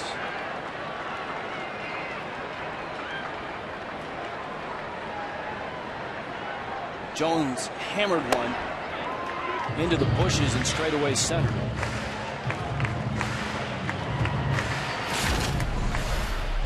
This is a pitch right here from Hand, just down and in, really in that nitro zone for a lefty. Garrett Jones does a great job of staying through that ball. And like you said before, hit it into the bushes. Alvarez hit one of the trees. Case, have you ever gone to the bushes in this ballpark? I think I have gone in the bushes before. McCutchen, safe! With a matrix-like slide at second base. Lucroy shaking his head. Great slide right here by McCutchen. Obviously, he knows the ball's going to beat him, but he has the left hand out. Like a magician right here. He makes that left hand disappear. He's sliding in. Segura's going to put the tag down. McCutchen does a great job of swiping outside and then bringing it back. Doesn't come back with his right hand. He picks it up, pulls it up, and pulls it back in. Wow, that's great close. job. Tim McClellan, the second base umpire, you could see the tag brush the helmet just as the hand was arriving. Yeah, it was definitely close. You'd have to super slow-mo to see what happened. 16 stolen bases for McCutchen. And Jones is sitting on a 3-0 pitch. And you saw the look on Lucroy's face. As a catcher, he makes a perfect throw. He throws out one of the better base stealers in the league. Here it is. You're really going to take a look. See if he gets the bill of his cap before he gets back on the base. Oh, it might have got him. He got him. Ground ball to third. Ramirez across the diamond. All right, now, Sean Casey, you've been in this game for a long time as a player, now as a broadcaster. As Major League Baseball next year has promised to expand instant replay, is that a call that you would review? Say you had a fifth umpire in the booth who just watched the replay. But for Tim McClellan, it happens at full speed. How can you? I mean, it took us super slow motion. Right. Well, that's how good these umpires are. I think what calls do you make replayed? I think that's the biggest problem with this whole thing is which plays do you decide to replay or not? I mean, I think you give the manager, hey, listen, just like the NFL, you get two challenges a game, and if that's one of your challenges, well, then you win and he's out. But I mean, I think there's so many little plays in baseball. How can you replay them all?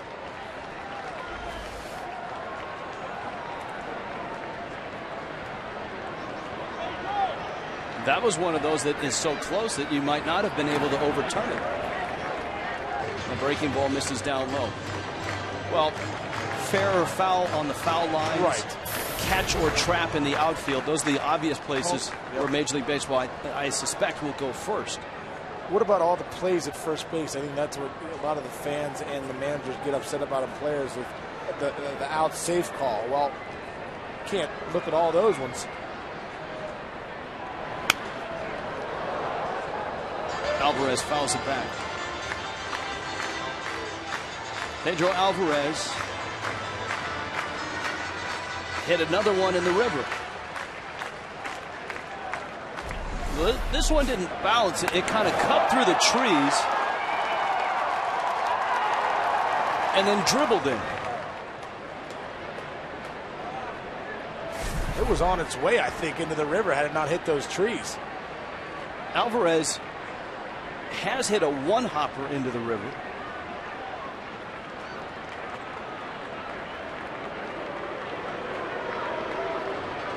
Kinsler wants to talk to Lucroy.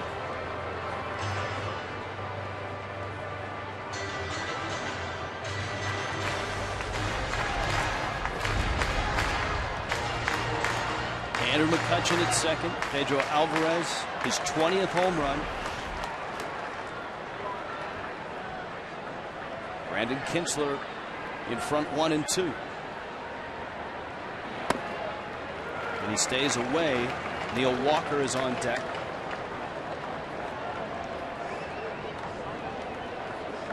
You know, the Brewers' rotation has not had a good year. Second highest ERA in baseball. Only the Twins' ERA of starters is higher. But their bullpen has the 5th lowest ERA in the majors. So the pen's been really good. And Kinsler gets through the inning. 2-1 Pirates. Baseball Night in America returns after this from your local Fox station.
For 2-1 Pirates into the 7th. Changes for the Pirates. The third member of our broadcast team, Clint Hurdle. All right? Yeah. All right? Okay. Thank you. We're going to double switch here. Watson is the new pitcher. We'll go in the 4 spot. For Jones, Schneider will go in the 9 spot. All righty. All right? Thank you. There you go. It's that simple. That's a double switch. The old double switch. And I know for Hurdle, too, Watson, Wilson, these guys have been that 7th inning guy to bridge the gap to Malanson and Grilli. Travis Snyder ends up in right field.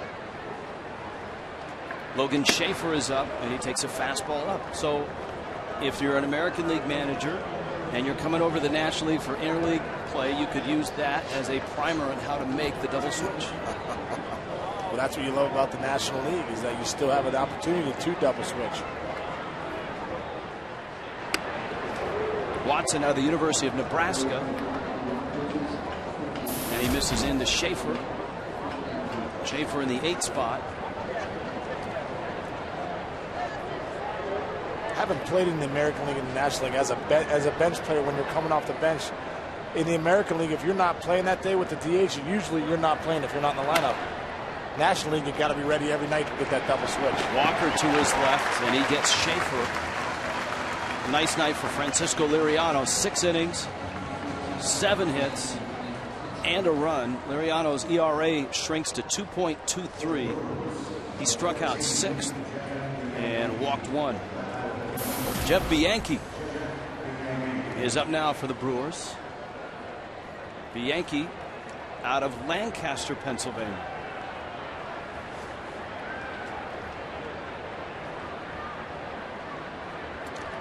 And Bianchi hits in the pitcher spot and fouls it back to the screen.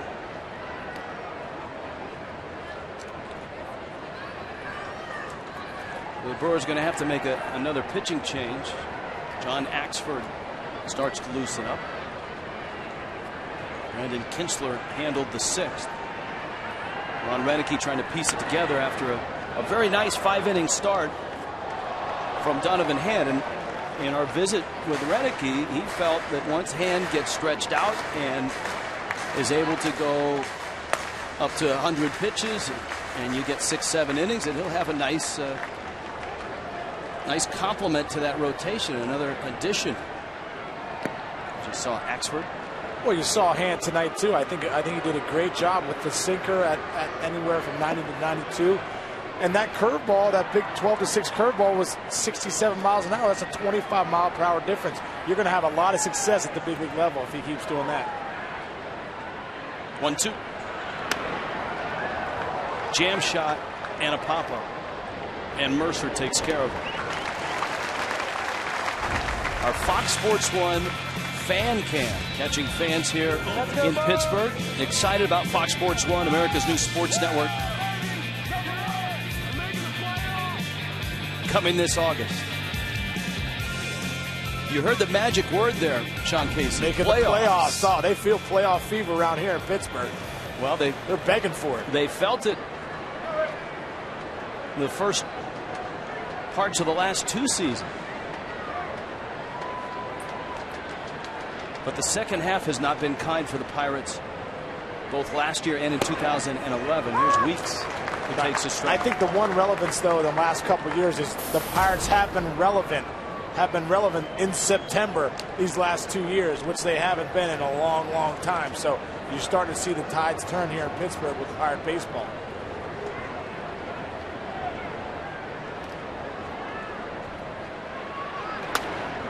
Well, here's why the fans are not only excited but hopeful to get to the postseason, so they can end the longest streak of losing seasons in major sports. I mean, the Bills are only at 8, the Timberwolves at 8.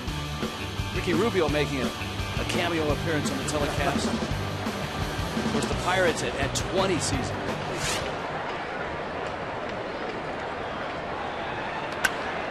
Weeks gets into one.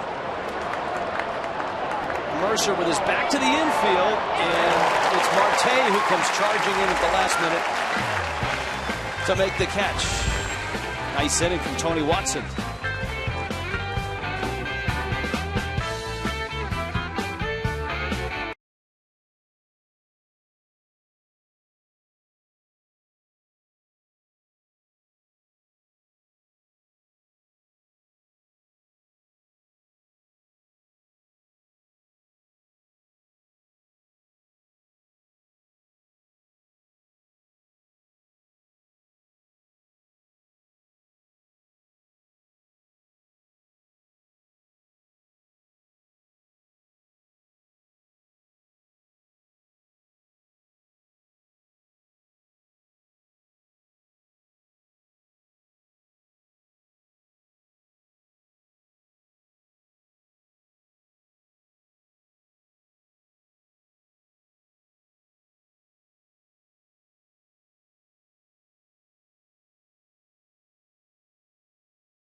Presented by Ace Hardware is sponsored by Taco Bell.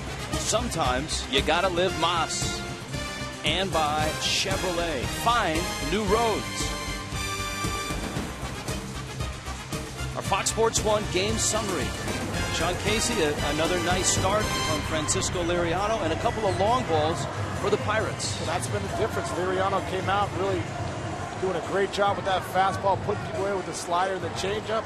And the difference has been those 2 home runs from the one from Alvarez and the one from Jones. Yuniesky Betancourt getting Milwaukee on the board when he poked a single into right field back in the 6th. John Axford, who lost his closer's job. He really struggled out of the gates, but lately he's put it back together. Has not given up a run in his last 20 appearances. Neil Walker first up, and Axford misses in. Gabby Sanchez, Jordy Mercer also scheduled.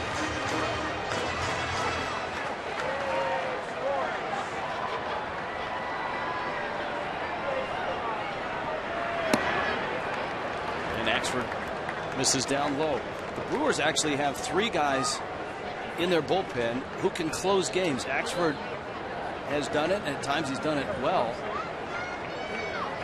Jim Henderson has had a nice year. And then you got K-Rod out there, Francisco Rodriguez. So the bullpen has not been that big an issue for the Brewers. We told you their ERA has been outstanding. 2nd best in the National League, 5th best in the major leagues. But that starter's ERA, when you don't have Braun and Hart and you're not scoring a boatload of runs, and it's Loesch and Gallardo and 3 rookies, you're in trouble. I mean, you win with starting pitching at this level, and the pitching hasn't really been there. To right, Halton with a catch. All right, John Casey, we came into this night talking about the Pirates, the best record in Major League Baseball, a 7-game win streak. They've been here before. The last 2 seasons, they've been able to get to the All-Star break, feeling good, postseason position, and then the second half collapse. Different this year. What is it that you feel about this ball club that's different? I just think it's different. And you've seen Liriano tonight. I think the pitching depth is different. You talk about Locke. You talk about Garrett Cole coming up from the minor leagues. Francisco Liriano. They're about to get A.J. Burnett back. He's had a great season for him. Wandy Rodriguez. They have all these great arms now that they haven't had in the past. And I think that'll be the difference. And you go out to that bullpen, too. The Shark Tank out there. Those guys are pretty good. As you saw Watson with the power arm, you'll probably see Malanson and Grilli too at the back end. So they're built to last this year, Rich. And as Clint Hurdle told us, it's not only depth in the rotation, depth in the bullpen, depth in the lineup, it's depth in the organization. Axford with a breaking ball for a strike.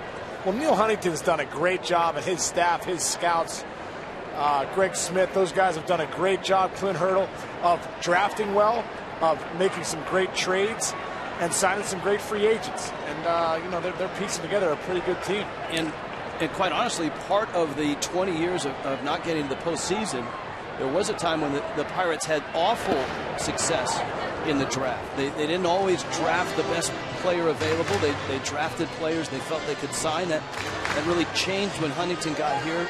Garrett Cole, his signing, and that was before the new slotting system in Major League Baseball. That was really a show that the Pirates were very different and approaching the draft much more aggressively. Well, even a guy like Pedro Alvarez was his first pick. Neil Huntington's on the job, was going to get Alvarez.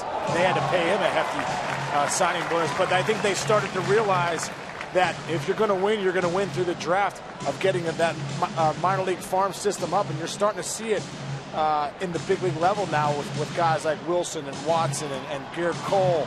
And obviously you see McCutchen and Walker were pre-Neil Huntington, but Pedro Alvarez, I mean, these guys are now guys coming up through the system. And along with the struggles in the draft, the Pirates had some rotten luck. They had a lot of arm injuries with young pitchers for a span of about 5 to 6 years. And that sets an organization back. And the Pirates, as we pointed out, the last 2 years, great first halves, but a combined 37 games under in the 2 second halves in 2011 and last year 2012. And I think Clint Hurdle just keeps preaching this season that let's take care of business tonight. Let's not look Let's not look ahead. Let's win tonight. Make sure we win tonight. And I think you see that in the record. When you watch the Pirates play night in and night out, you see that attitude of, hey, let's win tonight and find a way to get it done. And hopefully at the end they don't have the fall off they had the last couple of years, as you can see here. If they go 2-1 in this series, take 2 of 3 for Milwaukee, they'll be on pace to win 100 games. That would be an enormous statement. But there's a heck of a lot of baseball to be played. And as we pointed out, there are 13 games between the Pirates and the Cardinals in the second half of the season, which is going to be terrific baseball for not only fans in Pittsburgh and St. Louis, but all across the country. And like you said before, Rich, they've been here before these last couple of years. They've been here in this situation where they felt like, hey, they're on pace to win 90-some games, and it didn't work out. So I think that experience they had of falling off the last couple of years, they've learned from it, and they feel like this year with the depth of their staff and that pen and that lineup that they can sustain their winning ways. Mercer's on deck. Gabby Sanchez with a long at bat here. Sanchez fouls that one off. Now, the last time Pittsburgh won 100 games was all the way back in 1909. Isn't that the year that they moved into Forbes Field? That's a long time ago.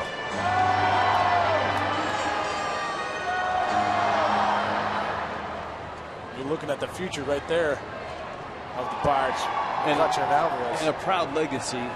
Forbes Field, of course, that 1960 World Series, one of the greatest World Series ever played. Well, and it was on this date, Sean Casey, did you know that the Pirates played their last game at Exposition Park and moved into brand spanking new Forbes Field in 1909. It was the first stadium made with concrete and steel. Of course, it's Steel City. I did not know that. I'll tell you what, though. When I played with the Pirates, obviously growing up here, Bill Mazeroski is a legend here because of that 1960 World Series. And when I was with the Pirates in 2006, he used to hit me fungos every day. You know, being a Pittsburgh kid, getting fungos from Bill Mazeroski was my 9th year in the big leagues. I was like, oh, this is so cool. He doesn't even know how cool it is. Hot smash to third. Ramirez knocks it down and fires across in time. We're looking for that file footage of Maz hitting fungos. It's out there. To you, Case. 2-1 Pirates.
is presented by Ace Hardware.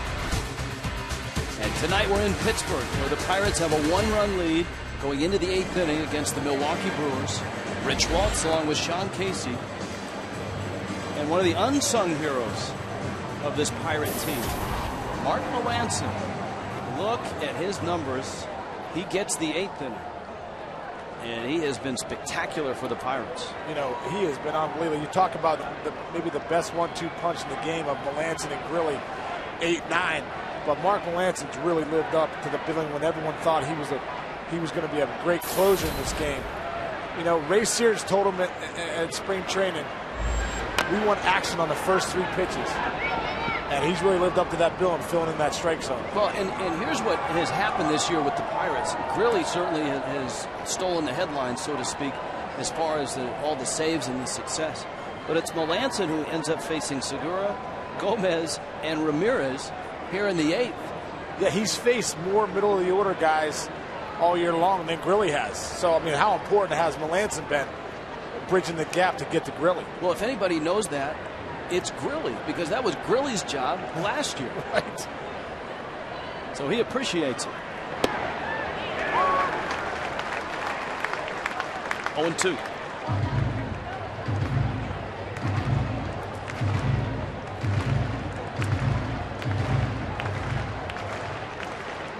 Segura 1 for 3. His hit streak now at 12 games. Big breaking ball, and Segura shoots it foul. I don't know that anybody expected Gene Segura to burst into the major league scene the way he has.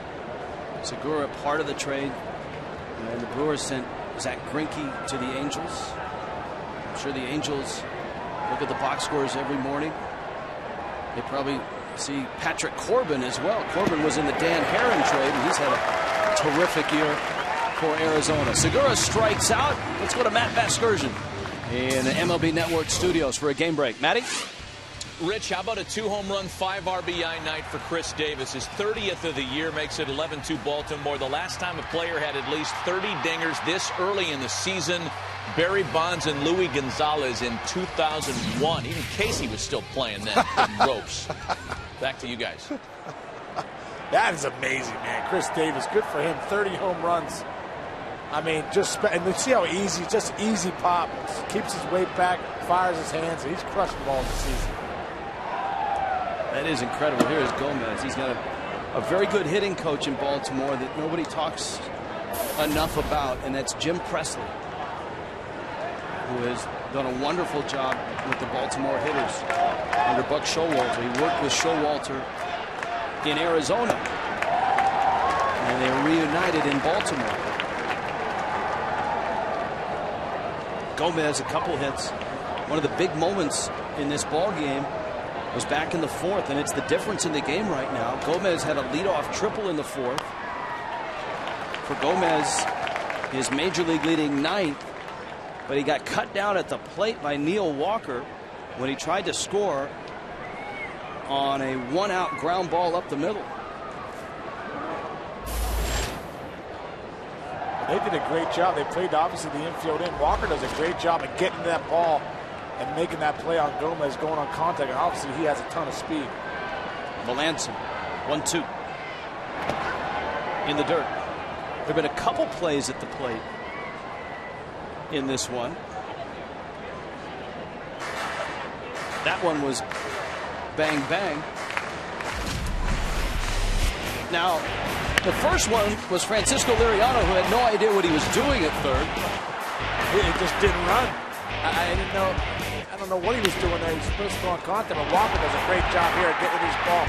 Throws a strike to Russell Martin, who blocks the plate.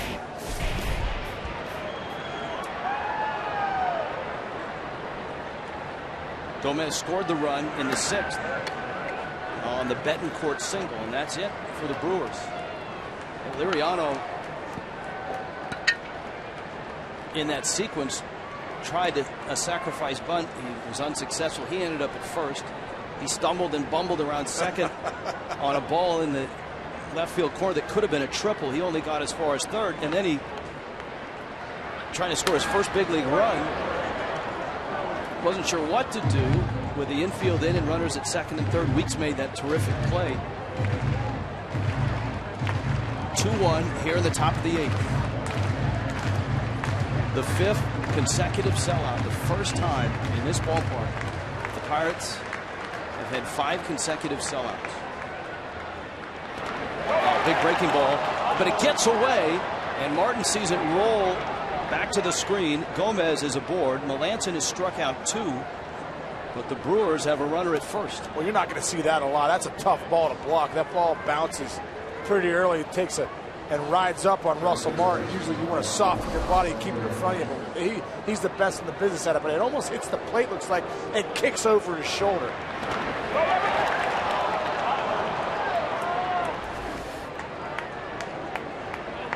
So a wild pitch on the strikeout. And Ramos Ramirez. Gomez, 15 stolen bases this year. But of course, Russell Martin has had a terrific year. Martin has thrown out 14 of 28. I mean, anything over 30% caught stealing, and you're doing a great job. You're up at 50%. You're in the Molina neighborhood.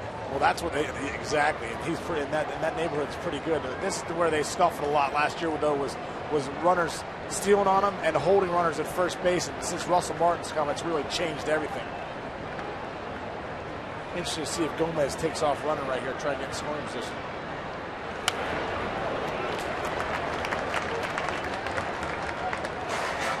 There was a game earlier this year where the Brewers swiped 6 bases. A.J. Burnett was on the mound. Michael McHenry was behind the plate. And to your point, last year, Pittsburgh's opponents stole 154 bases, and the caught stealing percentage was just 11%. That's a game. That's a game changer right there when that happens. And that's the impact that Russell Martin has had behind the plate. Gomez away from first. Malanson. He's running on the pitch, and it's fouled. Gomez, he's not afraid to throw his body around, which is a good thing, but they'd like to see him be a little more careful, especially in times like this. Look at the slip and slide right there, going into second. Picked a great pitch to run on 0-2. Malanson's been throwing that curveball a lot.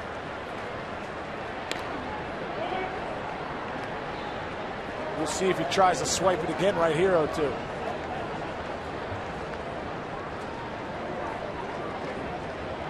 One out.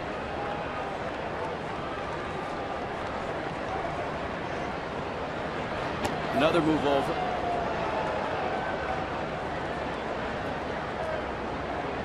Malanson, part of the Pirate bullpen, trying to deliver this game to Jason Grilli.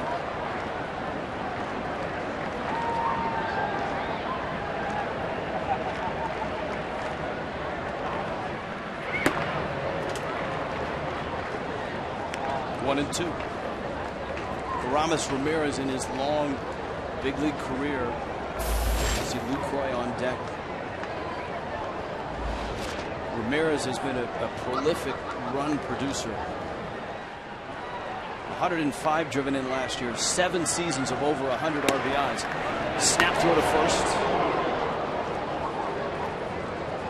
But the count goes 2-2 to Ramos Ramirez.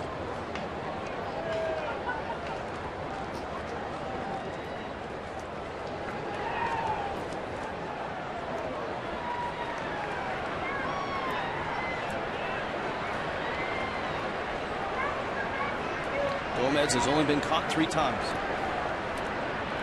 He's running on the pitch, and Ramirez shoots it up the middle. Mercer to first. The Pirates take the out at first. Gomez ends up at second. And now Jonathan Lucroy has a chance to tie this ball game. Well, that's huge right there for the Brewers that Gomez was going, because that probably right there is a 6-4-3 or a 6-3 unassisted double play. It keeps him out of the double play, gets Gomez in scoring position.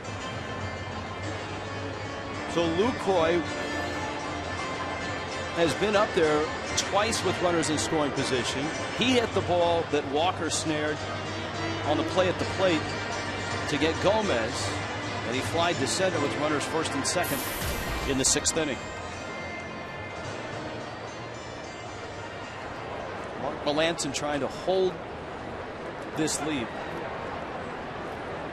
He has 22 holds this year, and that leads all of baseball.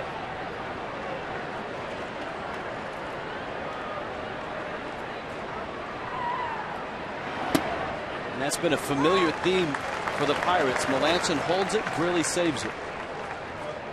You know, you talk about City Field going to the All-Star game. I mean, if you look at Mark Malanson's numbers and what he's done this season, what he's meant this year for the Pirates, you got to consider him too for being there at City Field, that All-Star game.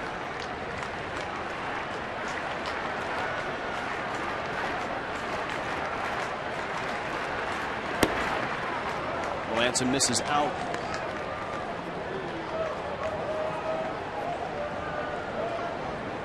Is that the most underrated commodity in baseball? Oh, I think so. That middle relief, having great middle relief gets you to that closer. They get obviously all the glory and all the credit, but these are the guys that should get way more credit than they do. Ground ball to second, and Malanson holds it right there. Now the question is, can Grilli save it? Bottom of the 8th, the Shark Tank looking good tonight.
Hardware is sponsored by Budweiser. America's beer supports America's heroes. And by AT&T. Rethink possible.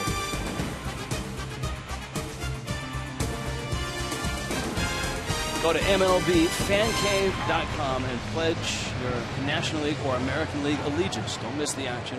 The 2013 All-Star Game, Tuesday, July 16th, 7:30 Eastern, 4:30 Pacific on Fox.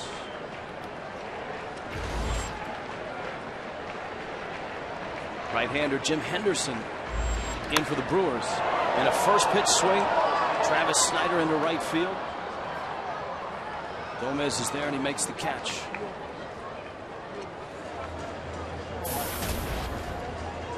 Well, we told you the Brewers bullpen's been very good, and Henderson is a big reason why.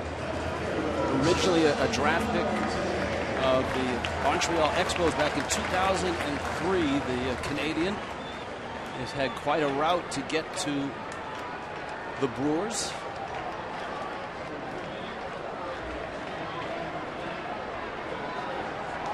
out of Calgary. Case, do you ever get to Calgary for the Stampede? You know what? I was just in Calgary. It's so funny you said that. The guy used to play with Chris Reetzma, who was a closer for the Reds for many years, and with the Braves. He was a really good friend of mine. I went out to Revelstoke, British Columbia, but stopped through Calgary to go skiing this offseason. Oh, never do that again. It was scary. Starling Marte swings, and it's a high pop. Logan Schaefer under it, and he makes the catch. Jim Henderson on 3 pitches has 2 outs. Marte wants that pitch back. 1-0 fastball, 95 miles an hour, catches a lot of the plate. He just gets under it a little bit, pops it up. 10 years in the minor leagues for Henderson before he finally got to the big leagues. That's perseverance right there. Good for him. And that was last year, of course. He had a real nice run last year. There's Grilli getting ready. You talk about perseverance. Grilli has been through his trials and tribulations at the big league level as well. And Henderson, a strike to Russell Martin.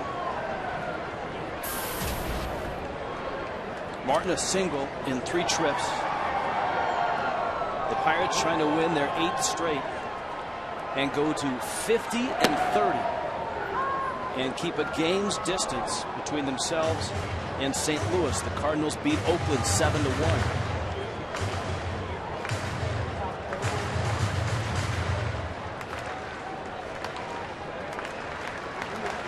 Martin's contract is a 2-year contract. This is the first of 2. And he pulls it foul.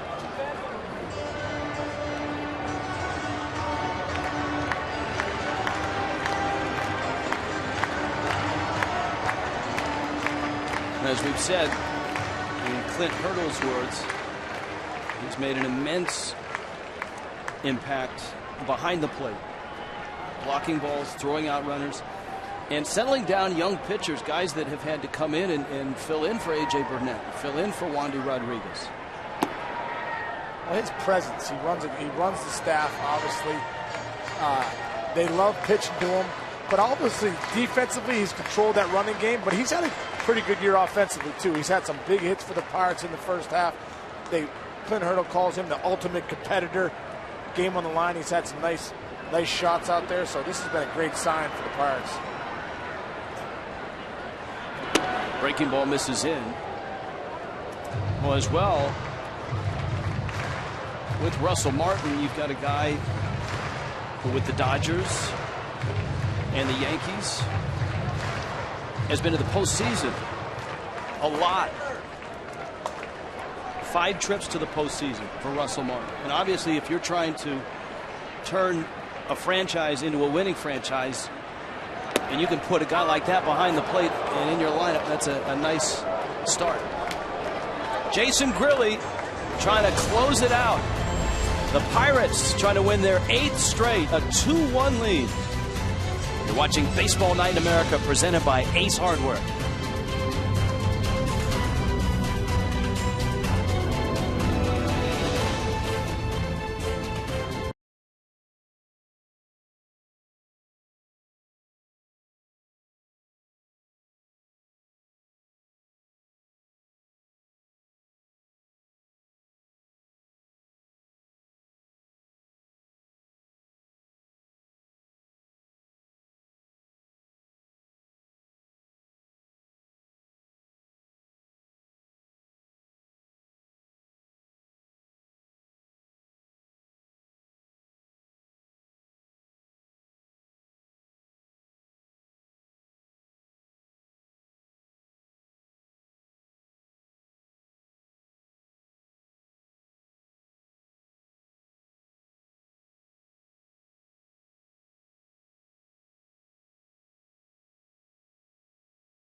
Returns to New York. Home field advantage for the World Series on the line. The 2013 Major League Baseball All-Star Game live from New York, July 16th. And it's only on Fox. And who knows, maybe Jason Grilli will be in. He's in now. Norichika Aoki pinch hits to lead it off. And Aoki slices one into left center field. Over for it, Marte, and he makes the catch. Aoki hit it hard. Grilli one pitch, one out. Marte gets a great jump on this ball. What a read right there, man. Talk about Marte's range. Might even be a better center fielder than Andrew McCutchen. He does a great job getting in the gap and getting that ball. There's the resume for Grilli. 26 of 27, an ERA of under 2.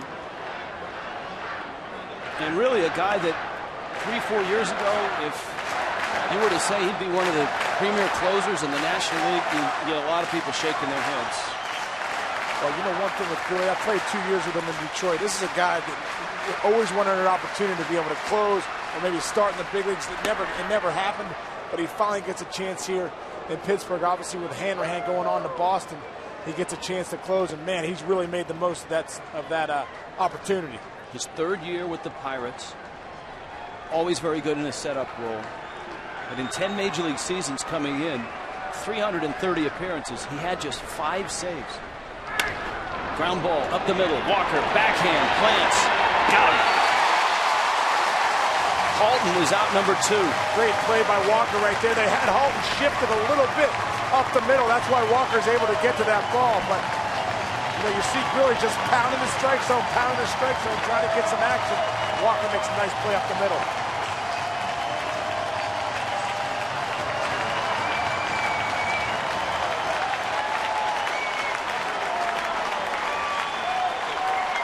Fifth consecutive sellout. The first time in this ballpark's history they've had 5 consecutive sellouts. Logan Schaefer.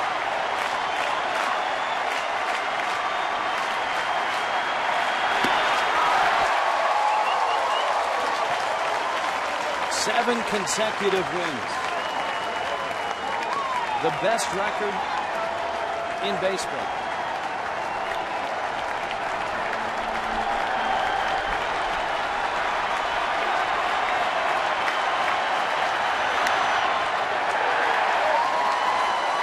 Oh, 2.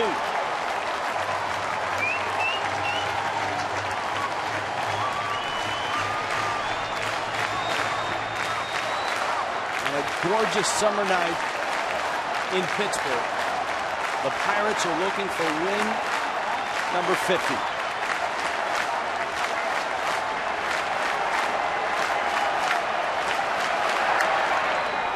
Up the middle, Mercer, all game. 8 in a row.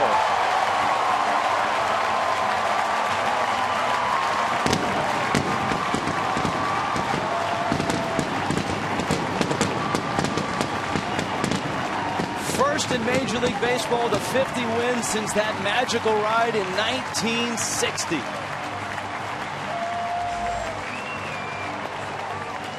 Malanson held it. Grilli shuts the door. Liriano wins it.